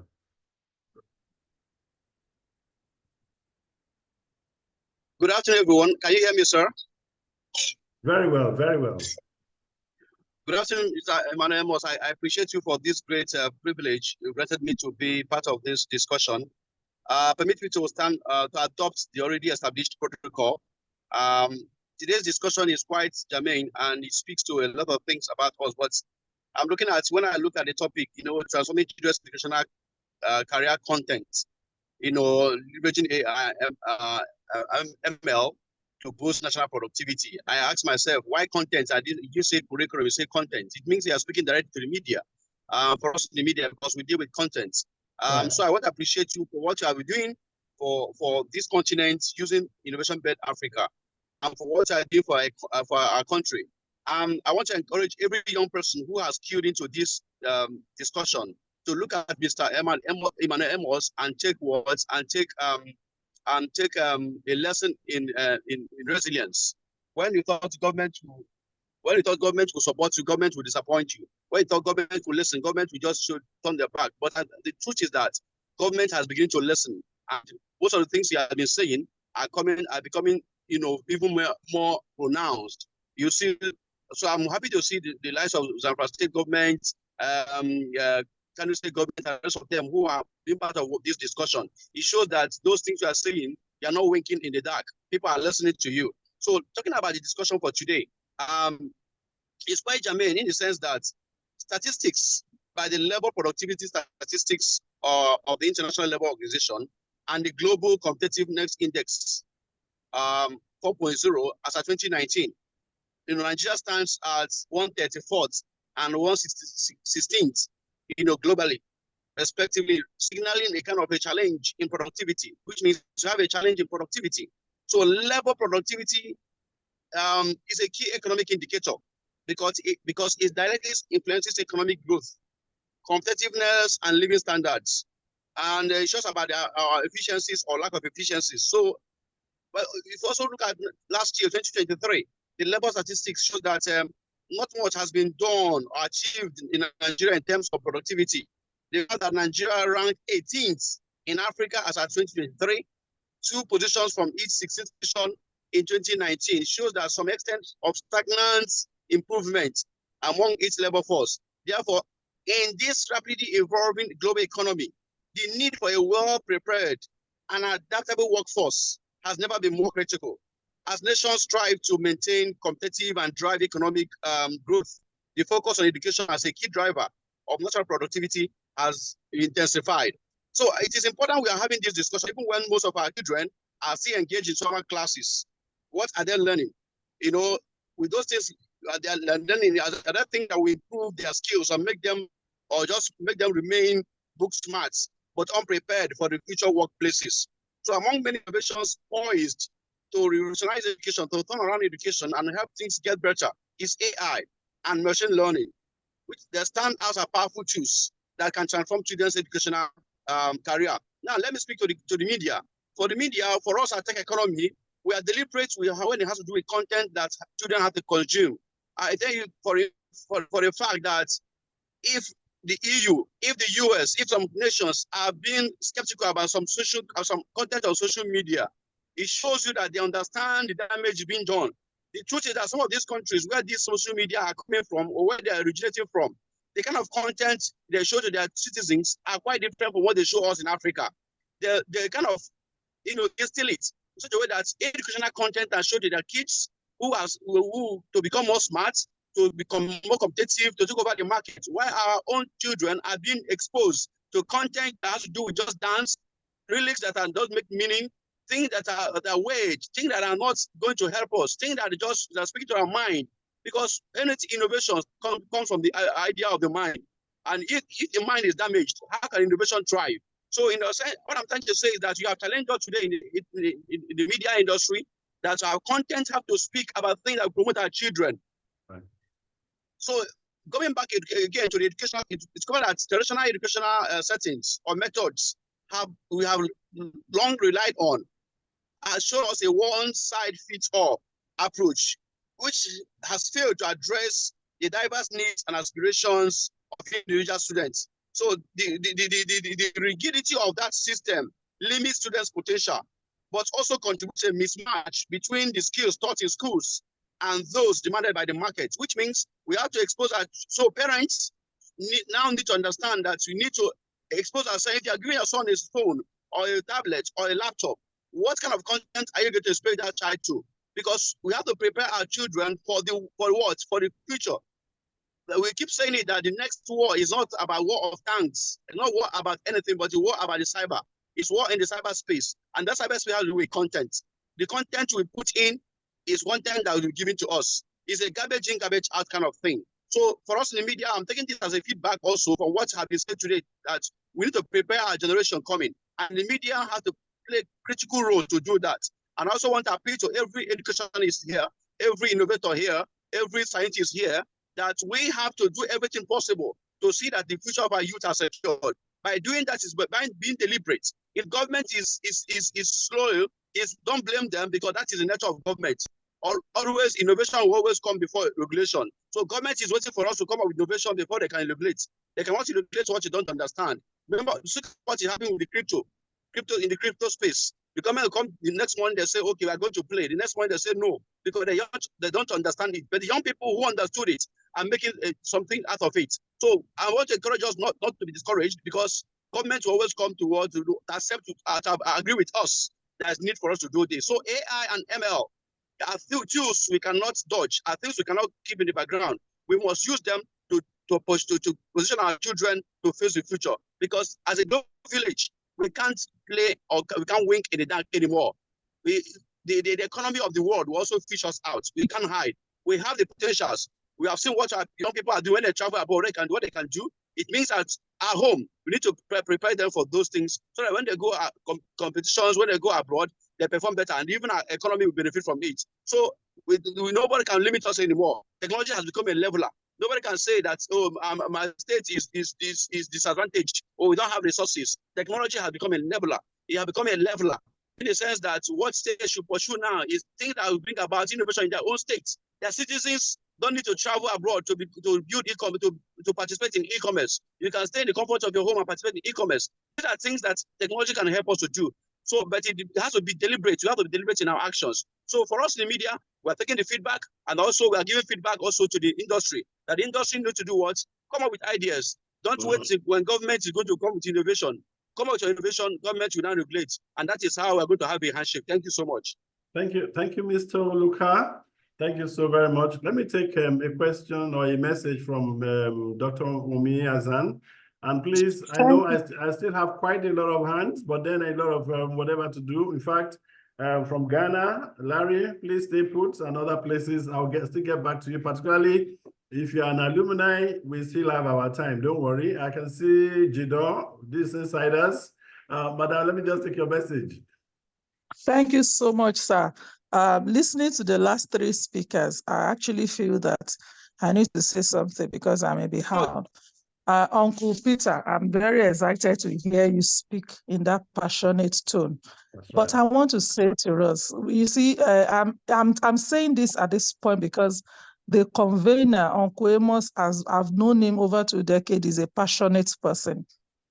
And the question I have for the media is that you need to be sincere with us. And that's the truth from my heart this morning. You need to be sincere with us. All these things you are saying, Uncle Don Pedro Agabi, where you gave me an award almost 20 years ago, 18 to 20 years ago, you didn't consult government to discover who Wunmi Azan was. Unfortunately, today, the media that I see, you are doing otherwise than what you are saying. And it's very unfortunate. You see all the publications everywhere. You know who is doing what. But when you want to give media awards today, who are you giving them to? Let's be sincere with ourselves and be very factual. By the grace of God, when we started those years, we were very young people, but now we are getting older a little bit. We need to be very sincere if we want Nigeria to move forward. Is it that, Uncle Peter, this AI is new to you, or is new to Don Pedro Agabi, or that my brother that started something? We need to become very intentional with what we are doing in Nigeria. All these young people that my brother Tola talked about in the universities, what is going on with the primary school, secondary school, different things. Since COVID started in Nigeria, we have seen ideas come to the social media. We have seen many young people coming up with different crafts in technology. What have you done about it as media people? I am very, very happy that both of you are on this call. And I'm happy to know my brother that started something in the Warri or wherever. See, you media, you are the very first people to make a difference in Nigeria and in the tech space for that matter. You know, occasionally when I see media people that I have known, the likes of Bayero and the rest of them, Uncle Don, Agabi, and you flaunt government officials in topics that you know that the academia that are doing the real deal should be talking. In topics that you know that the students that are doing, the youths that are doing the real thing should be talking. And you flaunt the honorable minister, you flaunt, and I'm asking myself, what do they want to say about what you are talking about? What do you expect them to talk to you about? Rhetorics, that's what you want to hear. But if you indeed want this economy to change with digital economy, with knowledge of technology, then SARS, look for the people who are doing the thing so that you showcase them to the government who have the money to invest. You know, you are the in-between all of us. That's the point this morning. You guys are the in-between. So when you don't begin to showcase the real people who are doing, who are struggling, who are suffering, and then the money bags are the ones that talk. They don't have an idea of what to say. They just say it, and we clap for them, and the event is over from your hand. Then you are not doing us a good justice. Uncle Don Agabi, I'm calling on you because I've known you. When you discover Wunmi Azan, there was nobody. It was far back in Ile-Ife. You gave us an award. We were so happy that somebody like you could discover what we are doing in that local level. How many young people are you guys discovering today? You see, the government people are already there. They have the budgets. Let us leave them for their budgets. Then the real discuss about artificial intelligence. When the honorable minister came on board, I remember one lecturer from UNILA called me and said, Dr. Wunmi, you are in Abuja now. Why will the minister be calling that researchers should come from abroad when all of us are here doing the thing and we don't know who will take it off from us? That is what you should look for, my brothers. That's what you should showcase. Don't let us continue to make talks everywhere. And when you need to do the main thing, you will go and call them again. I know you needed the funding, but sir, the funding will come when we really do the real partnership. For instance, let me tell you something. I just told you, I went back to look at what Mrs. Odushote sent to me this morning. And you know, on one of our NCS platform, one of our retired PAMSEC sent one young boy, he's doing something. Let people show government. I told her, who is the government? You have been a PAMSEC for more than 10 years. Didn't you see this kind of picture? What did you do as a government official? This is a question to all of us. When people are sitting in those government offices, my brother from Zamfara, God bless you. And I want you to know that apart from your people in Zamfara, maybe you said somebody from Lagos is coming to work with you in your state. There are a lot of local people in that place. Call them. Let them sit at a table. Many of them are interested in just sitting. I even seen their governor once. Haba. We know them. Please, let's do the right thing. Let us call the spade a spade. We can't move forward by talking like this. And I know this person that started this program today is being a passion. I mean, he has worked how many years alone without any support. Thank God for that, my brother, that said no more complaint. But this is our point of complaint. And its complaint is that we should move on. We should move on in a better way. Media, don't continue the way you are doing. I'm not enjoying you again. Personally, as I'm not enjoying you again. Agabi, my brother, I'm not enjoying you again. Uncle Peter, I'm not enjoying you again. There are too many young people across Nigeria. You know them. You are on the media every day. You are seeing them. Identify them. Showcase them to ministers. Showcase them to God, to all the governors. Showcase them to everywhere. That is your role. And as you are showcasing them, don't forget, it is a seed you are sowing. The way you, Agabi, Titan, do you know in my house, if you enter my house today, your award is still showcased. The very first award I received as a woman in technology. Don't think that those efforts are forgotten. That's right. That's why you could call me any time of the day. Wumi, I want you to do this. I will run for you. Yeah. That's the way those young people, posterity will run for all of you. I need you guys, media people, uncle that started a radio in Warri, please, sir, look for the young people and showcase them. The governors that are taking money and hiding it in different corners, that is the fund that they need. That's the money, little money that they need to move forward. People like Uncle Amos has walked through the light because he has Programos that is supporting him. Many of these people don't have anything to support them. That's what we are talking about today. It's not just AI in talking. No, it's AI in doing. That's where we are here. Thank you, madam. I just need to talk about that. Thank you, madam. Otherwise, I would have just gone to print some placards so that we can start it, man. But then I'm happy for that call out. And I'm sure they all know that it's just to take this away. And that's all and what this event is all about. Thank you. At this moment, I want to actually pick somebody who is actually about now a vice chancellor, the president of a university, Professor Oluremi Olutimo. Let's hear from him. Oh, no comments yet. No comments yet. We'll come back to that because the event is still there. The media will help me wrap it at the end of the day. I'll come back to you, Dr. Don. I'll come back to you, Dr. Don. Dr. Oluremi, Professor Oluremi, for apologies. Please, let's be very brief. Prof. Thank you very much. Brief. You are president of Hightone International University in the US, and you are a crack and hard industry person. And please, what do you say to this? You have your say and your domain. Let's speak to this. Say, from the onset, it's really amazing. And especially, I think it was Dr. Amar spoke, I think the first speaker. And then I'm fortunate to be there when Dr. Wumi Azan really, that was amazing. That was amazing. That was the passion. And that's, we're talking about AI, we're talking about this, it's very unfortunate that Nigeria is this, and we have so many talents in Nigeria when it comes to youth. In fact, it's a conspiracy, which I can't say here because it's in public, and they're looking for Nigerian brain developers. Prof, can you say any conspiracy? Yeah? This is a tech ecosystem. My governments are here for my love and not for propaganda. Yes, please. And we say that with all sense of humility. Please go ahead. All right. There's a kind of things that if you can see, Facebook came here, he left, he was looking at this thing, there's a program, developers and all those ones. But the truth is this. When I saw your platform and I saw what you want to, what your birth is amazing. And that is what I feel the African needs now.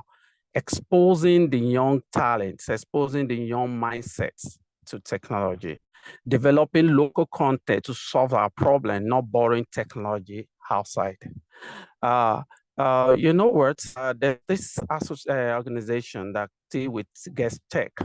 And if you see what they're doing, after that, most of the graduates of guest tech, I can tell you that they are working in Google, Microsoft and all that, doing marvelously. But let's think about this. Whatever they are developing or doing over there, stay there.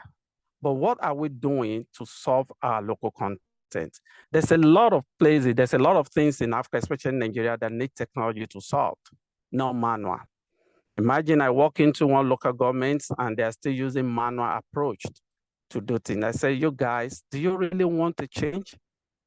All these people you are having in this local government, they have no business being here. They're supposed to be in the farm using the green technology to do something, not here.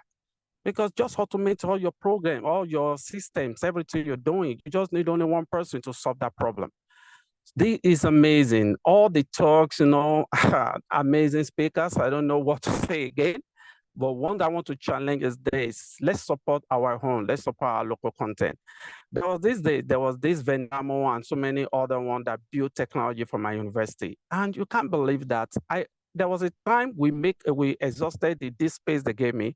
And I went to meet them that we want more. They bill me double the price of setting up the technology or something on it. I said, what?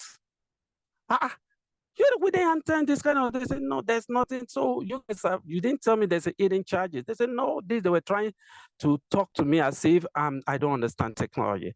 I called my teams together and went to the IT. I said, I'm also into IT. What can we do to solve the problem? Let's develop our own this thing. And today we have a virtual classroom developed by the university. And that is what we use. So why don't you put us together, support our own? I saw the platform, I saw the camp presentations of it. And in microbiology, in whatever courses, the AI, the platform Mr. Amos is developing or has developed. I've told them yesterday in the university, I said, listen to me, there's a platform coming and I want my student to be part of it. Reason is that I make decisions. So they say, I know the board of trustees can come, but they is decision. Anything that can help the people will. So I want to thank everybody what you've said. Let's believe in our own, let's believe Dr. Azana said everything. In fact, the media is not helping. Go to online, you see all sorts of sad news, bad news about Nigeria. Does that mean that Nigeria is not doing anything? Does it mean that we leverage on bad news to sell? So the media, you need to do something. If it's a new technology, small one somebody discover, blow it up. Then you see them in the world, they will come and buy it. And once you buy it, the person can use the money to start up another one. It's not that person like idea for you to buy the first one that was sold. He has numerous ones that is waiting to be. So please, let's media, please do more about the tech and also promote the youth. That is the strength of a nation. That is the brain of the nation, the youth. Thank you. Thank you so very much, Prof. Thank you so very much, Remy. At this point, I will actually want the media to react. I'm sure when you are reacting, you know that that message was total to the industry, and your reaction should be to also to react to the industry. Dr. Don Pedro or anybody in the media to react?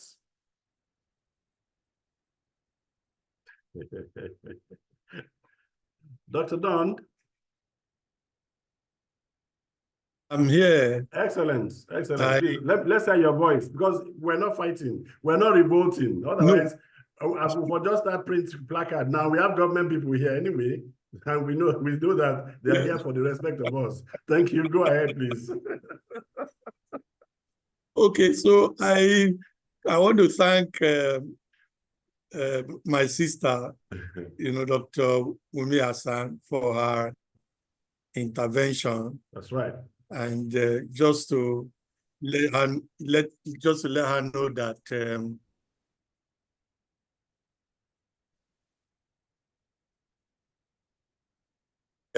is doing their bit to promote the sector. I'm glad I still remembers how I've used my platform to promote, her activities over the years as well. People like Ben, when she talks about the youth, you'll agree with me that I'm one of those who have promoted youth in this country. Ben Gashason will tell you tomorrow that I put on his first TV show before he became the Nigerian IT Youth Ambassador. A lot of people in the industry that we have promoted. I'm not a stickler for government, Madam Wumi. I had an event 26 and 27 of this month, of last month, right? Apart from the government agencies and some of the states like Nasarawa and Co,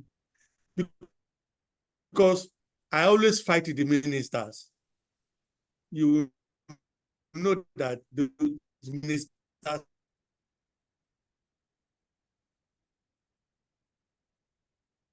The network is so-so.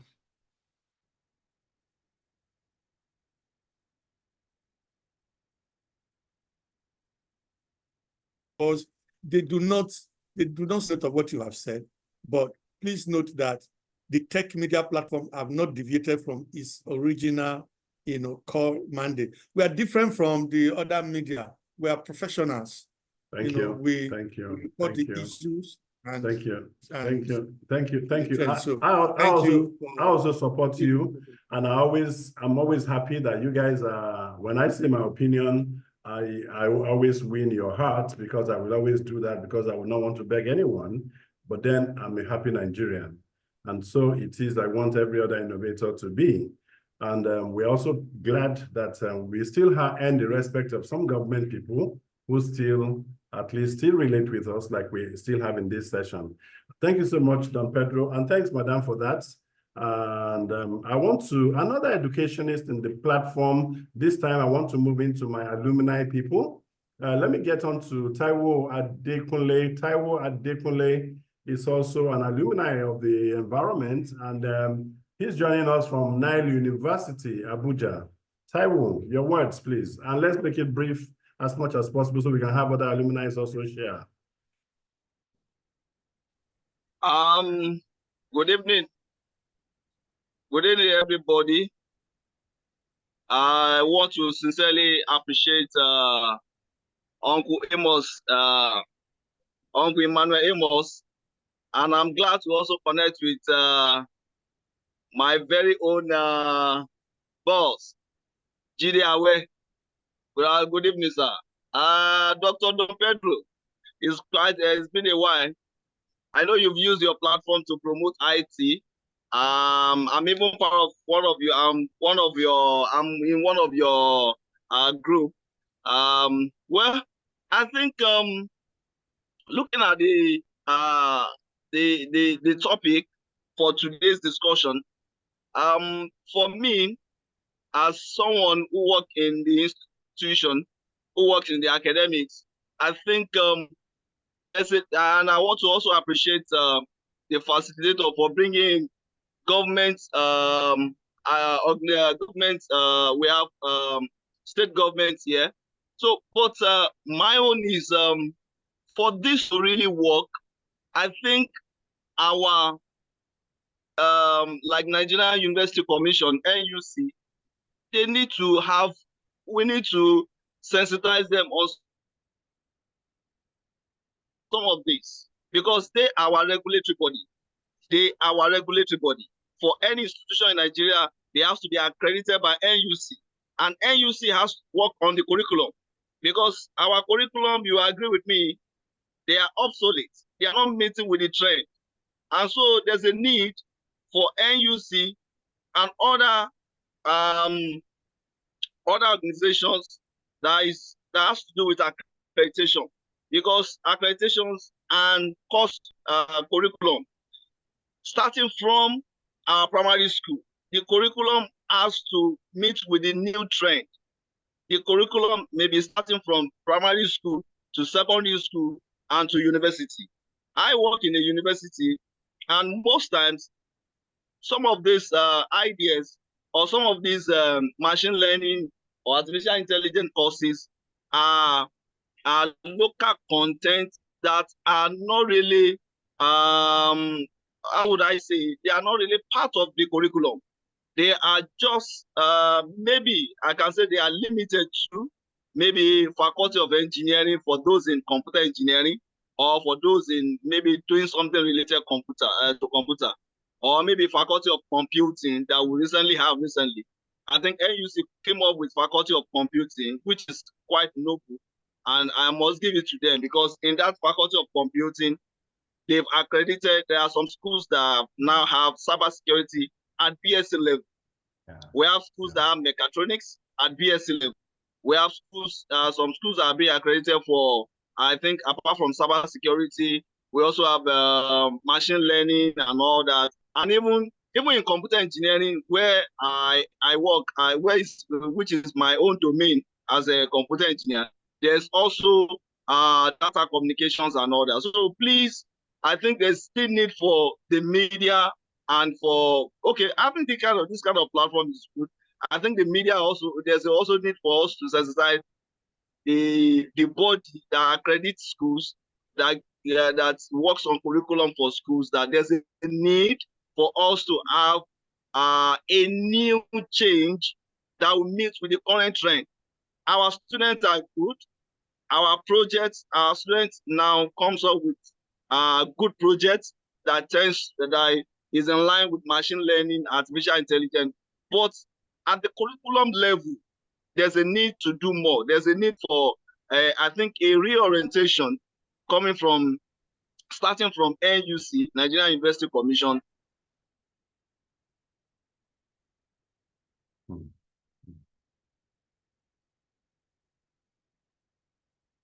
University.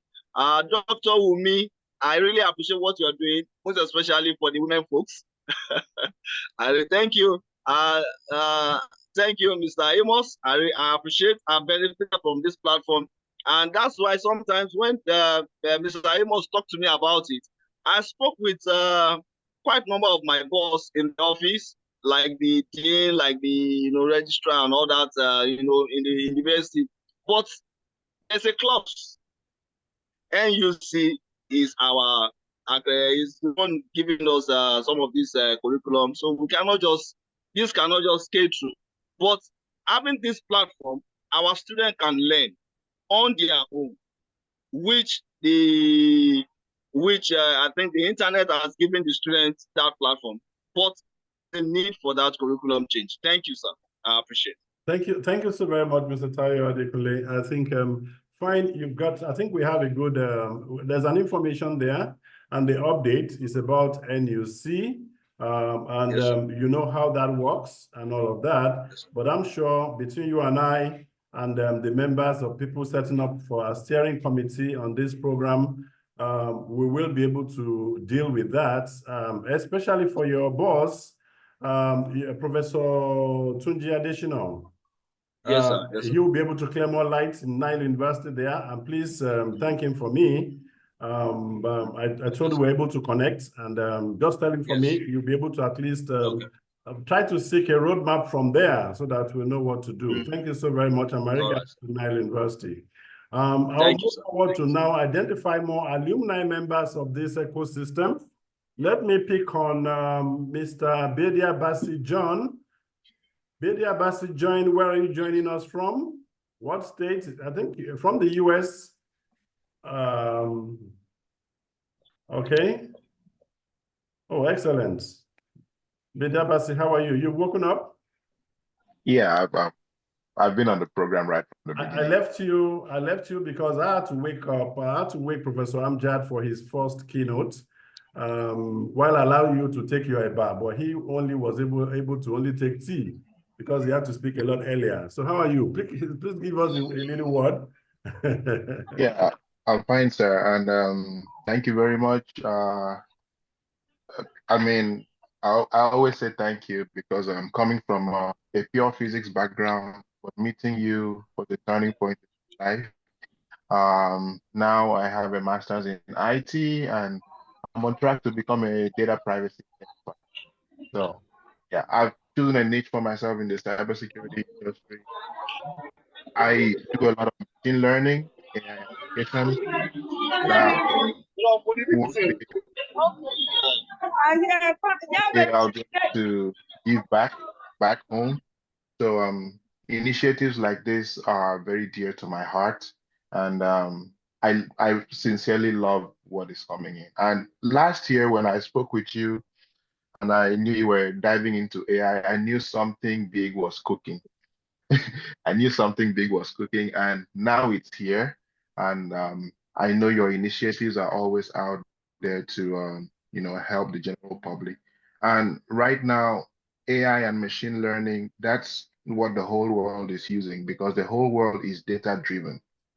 All business processes that are not data driven in this century are almost set up for failure. And what machine learning uses is pure data to enhance business processes.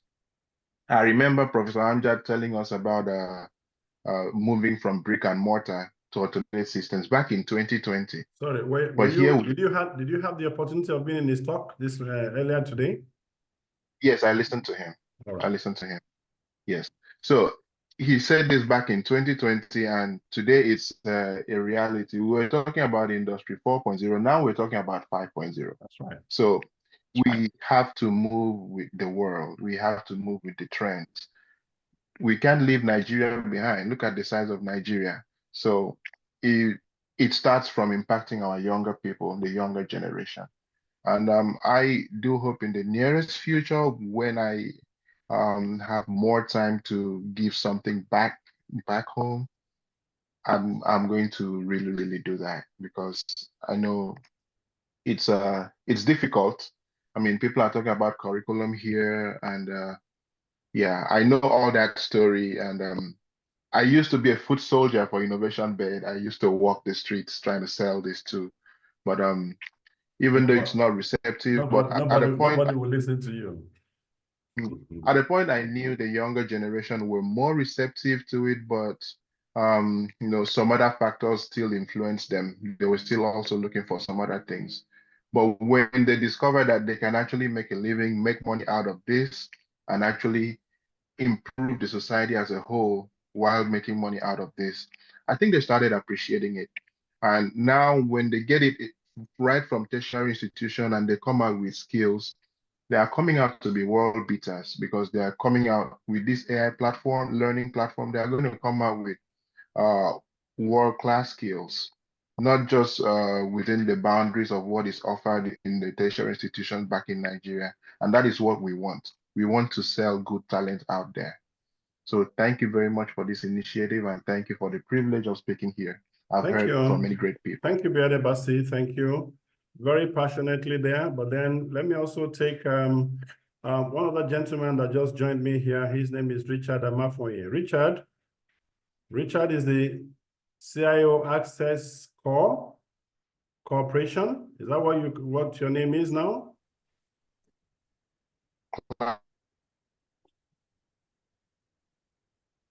Hi, Amos. Good afternoon.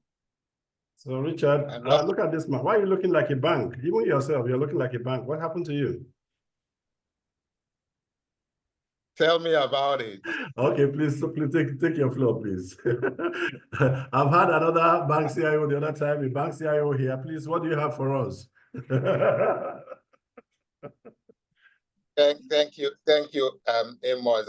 It's always refreshing to be a part of your initiatives. I know how passionate that you have been curating this platform. You know, Amos and I had a rare privilege of being mentored by one of the pioneers in the ecosystem about 30 years ago. That's right. I'm not surprised that you have continued to chart a path in areas that a lot of people shy away from. That's right. My take has always been that technology does not make things happen. People do. Technology is only an enabler. And regardless of the hype and all of the buzz around artificial intelligence, my take remains that just like every other general purpose technology that's come before it, that technology will only be relevant when it is attached to a concept that reflects deep understanding. And that's really the area where we struggle most in. We tend to copy every conceivable idea without considerations of the three critical things that are required or essential for technology to bring about the impact that is envisioned. One is the technical feasibility, the second is the strategic desirability, and the third is the economic viability.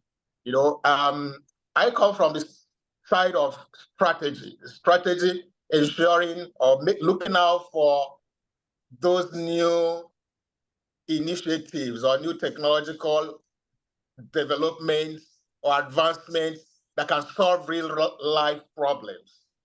AI, in spite of the hype, will not avail much unless, it is properly situated within the right context. What AI will enable us to do is greater integration of process and information use. So we need to have a solid understanding of the processes that we want to leverage AI in, and that we must have the required aggregation of data, that will make sense. So the best that we can do is to continue to show what's possible, to continue to encourage, a deeper reflection and understanding and situational awareness of our environmental factors and the challenges that we face, and then begin to apply technology in creative and constructive ways to solve all of those problems. If on a 10-point maturity scale, if you're on level 1 and you aspire to go to 10, the natural thing to do is to move to 1, 2, 3, 4. I mean, nature will almost always bring you back if you attempt to skip steps. So Amos, well done, and keep showing what's possible. We are here to support in any shape or form. I'm immensely looking forward, to seeing a lot of people out of this platform create something that we can truly be proud of. Thank you. Thank you, Richard. Grateful that I could get your thoughts. And let me get back to the house and invite Mr. Jido. Mr. Jideawe. Oh, looks well. I'm sure he will still be around. Let me get to hear from. Okay, yeah, I have this alumni from Benue State, Ikande Samuel.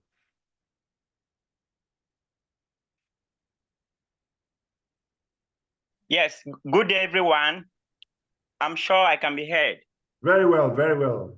Ikande Samuel is a World Summit Award National nominee for Nigeria on the UN World Summit Award program, and is actually an innovator on e-commerce and trying to deliver Benue State, the food basket of the nation.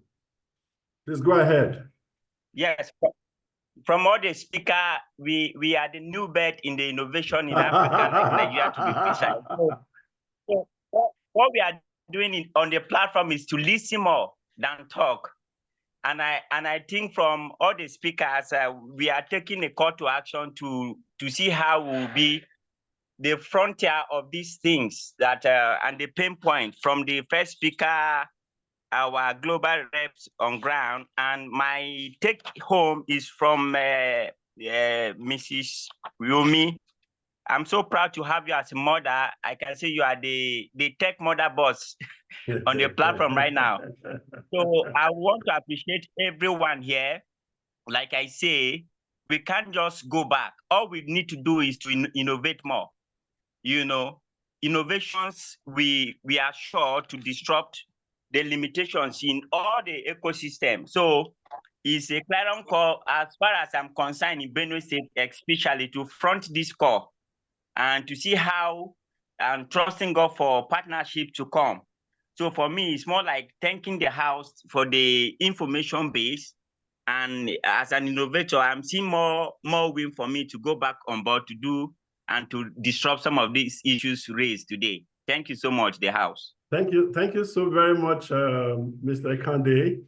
Maybe as innovators, we will need a prefix. From my next speaker, a friend and a brother, you may help us for what better prefix innovators should be able to append to their names. Like my name now, can I say innovator, Amos Emmanuel or something? Let me hear from Dr. Olufemi Adili. Earlier on, we have called you, but then I'm sure you're such a busy person. And Dr. Olufemi Adili was one of my co-chairs. And of course, at this time, he's still going to co-chair towards the end of the program for me. And he's actually the coordinator National Talent Export Program for Nigeria, because what's the point? Creating talents and you can't export them. Dr. Olufuyi, sir. Dr. Adeluyi, sir. How are you doing, Mr. Emmanuel? So Great, sorry, great, I'm great, just great, connecting. great. From Nigeria or from the Bucharest or where? No, I'm here. How are you doing? Great, great. I'd Thank you like to so much. congratulate you on this great effort. And I'm not surprised. It's something you have done habitually. Yeah. You know, so I'd like to really congratulate you and everyone that has supported in getting this together. That's right. It's very interesting that you're working on things related to innovation and AI at the moment, because, you know, when you are preparing people, it's good to have the future in mind, right? So where you are doing things that are supporting people in the fourth industrial revolution and getting people prepared to be able to take up jobs and opportunities. You know, the jobs and opportunities globally go to people that are prepared, that are competent, right? Right. And it's not, we don't expect them to give it to us in Nigeria just because they want to do us a favor. Every business wants to be able to get value, derive value from what they're doing. And basically, that's why the president set up NATEP, the National Talent Export Program, about a year ago during the United Nations General Assembly. And the whole idea is to be able to catalyze the creation of jobs. In the first instance, 1 million jobs in 5 years. And those jobs we're targeting, yes, so we want to create jobs, but we also want jobs that are coming from outside. You know why? We want to use one stone to kill multiple birds. We want to create jobs, we also want to get Forex into the country, you know, to support the economy. And that's what we're doing. We're trying to do it through 2 channels. The first channel is by getting jobs outsourced to Nigeria, so people can actually stay in Nigeria and work from here.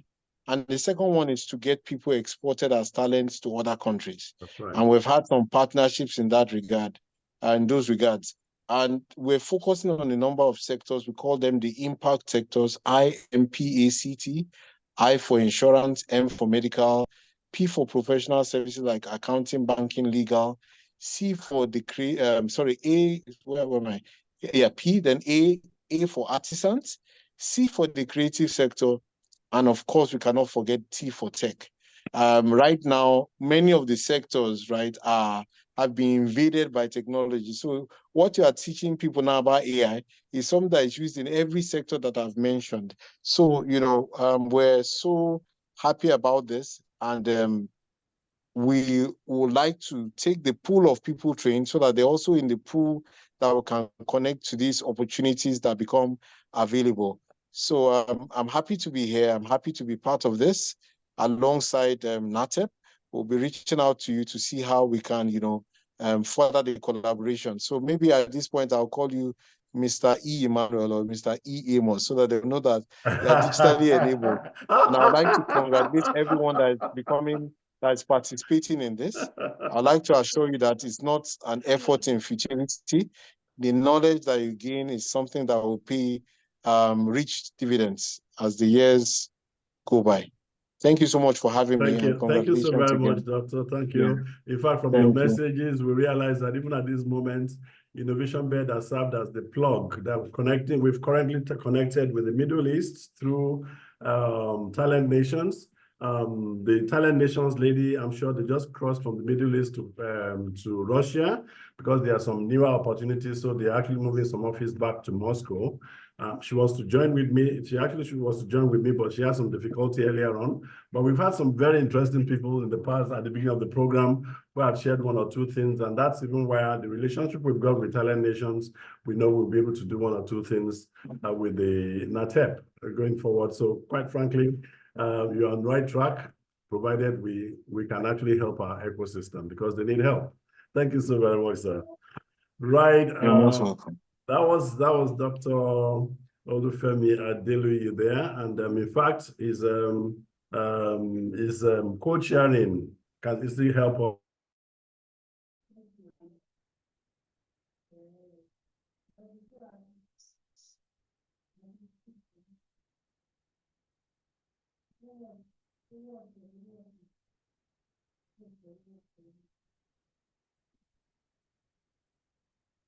Okay, I think I'm back. I'm back now. I just got that glitch there. And that glitch must have been caused by, where's Dr. Adelui? Oh, okay. Let me not say that. Okay. Let me not say that it is Dr. Adelui that made my internet glitch. But then that was at least the first time in a whole long day, which is good. All right. So thank you so very much there, Doctor. We've taken your message, and I'm sure we'll be looking forward to chances and opportunities of collaboration in the future. I can now take, let me just perhaps go back to my friend from Portugal, Jose Almeida. You've been there since the beginning of the program. Can you just give us a little review?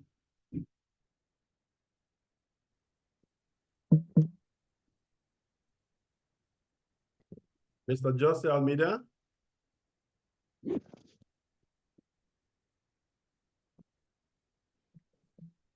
Okay, Mr. Jose actually has been there since the beginning. And we've had also Tatiana who just left left a message. Okay. Okay, let me just, I'm trying to get some reviews as we continue. Okay. Okay, your sound is good. Your sound is there now. Can you just give us a review? How have you seen the program and what do you think? What's the takeaway? What can happen between Nigeria and Portugal for now, data-wise? Well, I'm doing exactly the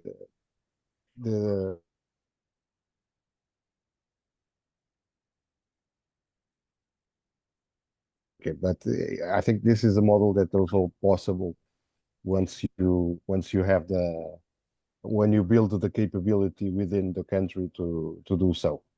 Okay, so and basically that's it. It's about building that capability and also being able to export it and making the contacts and knowing that it is available for everybody.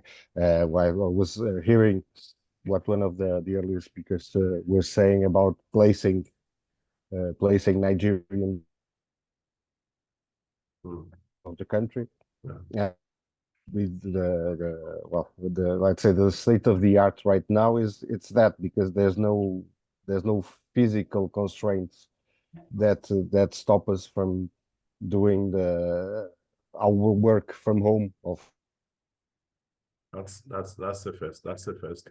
Thank you. So let me also get to take from Dr. Umi Hazan. The work model. All right, sorry. Okay, your sound was actually breaking at the time. Okay, great. Thanks, Jose.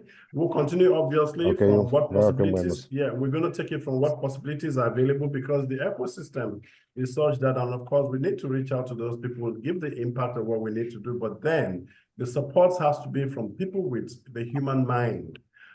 We've seen that model of having to look at individuals, groups of people with the same common interest has driven, just like we heard from the message from the president of Okamali and the program. He actually stretched, and I'm sure his message will be on the program page very soon. I'm going to put all these messages and the relevant things there on the program page for people to be able to get, and even the text to the video is also available. Thank you so very much, Jose Almeida. Dr. Umiazan, can we have like a what's this program whole thing been? I've seen you almost riot with the media. I've spoken with the media at different times. I've actually shared myself with them several times in the past, and you can hear from them. It's like they really cannot do much than what the system is offering. And that simply means that we need to face our work. And even between yourself and everybody, we've been on that lane. Yeah, thank God for options of internet options.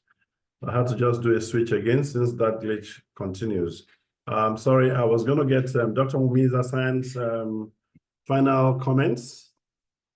Hello, madam, are you there? Yes, good evening, sir. Thank you, everybody. Thank you so much. Hello, can you hear me, sir? Very well, yes, it's clear, very clear. Okay, great. Thank you, everybody. I really want to say we are very happy that you guys came on board to be a part of this with us. and it's been a very long day. I want to say thank you to Uncle Amos once again. The vision has been declared, and we are sure that very soon, in a couple of days, I'm sure, trusting Uncle Amos, everybody will know more about this. And we are very excited at the High Tech Center for Nigerian Women and Youth to be a part of what you are doing, sir. We believe that everything that we had all said will culminate into an action plan that will take us from here. Okay.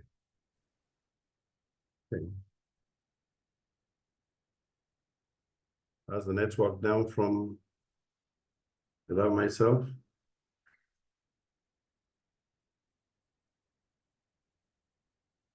Looks this now from Madam's side. I can hear you well. Yeah, it looks it's now from her side, or is it mine? Okay. Yes, it's yours. I'm done. Thank you. All right, thank you, thank you, madam. This has been a very great day. Thank you so very much. May I get okay, fine. In the house, I still have Don Pedro. Perhaps Don Pedro, do you still have one or two things to clear, to share with us, to finalize with us? Let me give a closure. I hear some. I have quite a lot of Amoses. I have Martina Amos. I have Moses Amos. I have some of my kids around the world. They are here, Kenny, and my in-laws and all that. Great, thanks for joining. Martina from the UK, and Moses. I have Kemi. I'm giving a shout out so that we won't have too much to talk about. Please later on. Please, Dr. Don Pedro, help me appraise the day. Have we tried? I'm also your multiple award winner.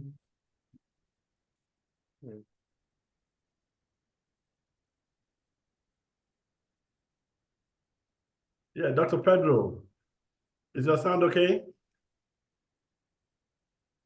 Yeah, my sound is okay. Thank you for the opportunity to be part of this, great session, great speakers.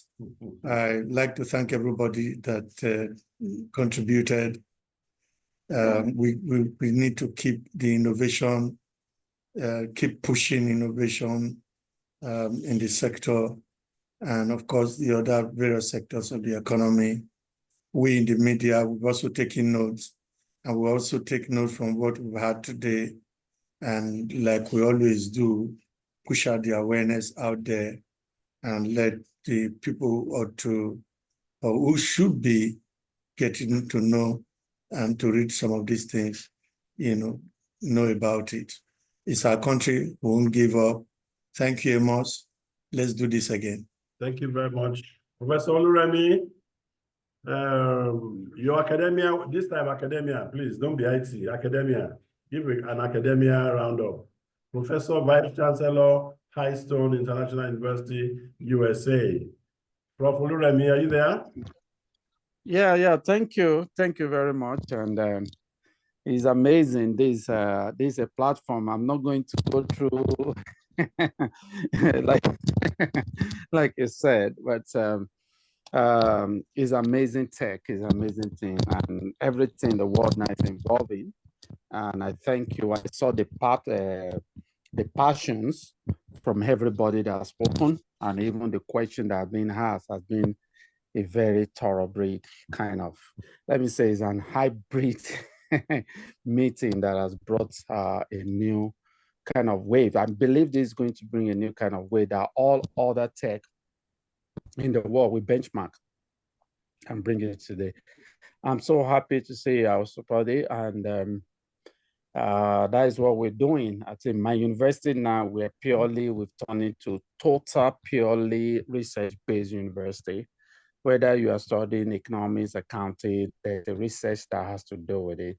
And with this AI, I think there'll be something to exploit there. So much more, we are in support of this technology. And then we see how we can also expand into where our reach is.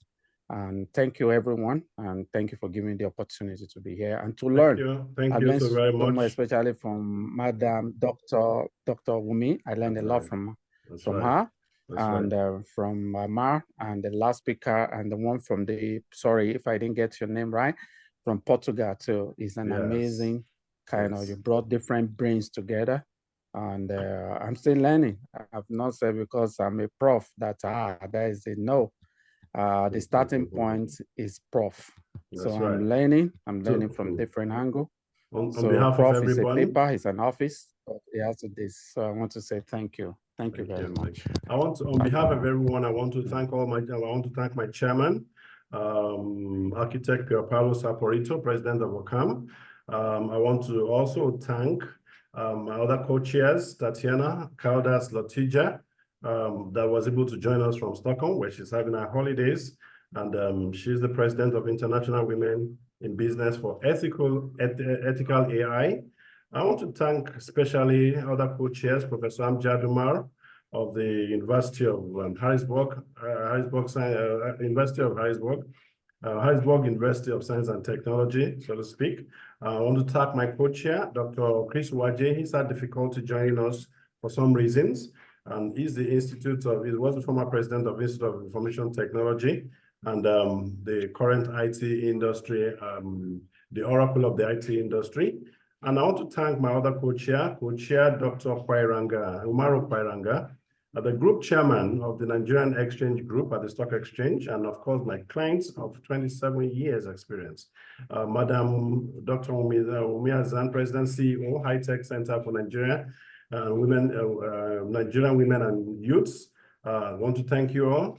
I want to thank co-chair also, Dr. Olufemi Adeluyi, and the coordinator National Talent Export Program Nigeria, and my dear friend co-chair, Jose Almeida, data consultant and advisor from Portugal.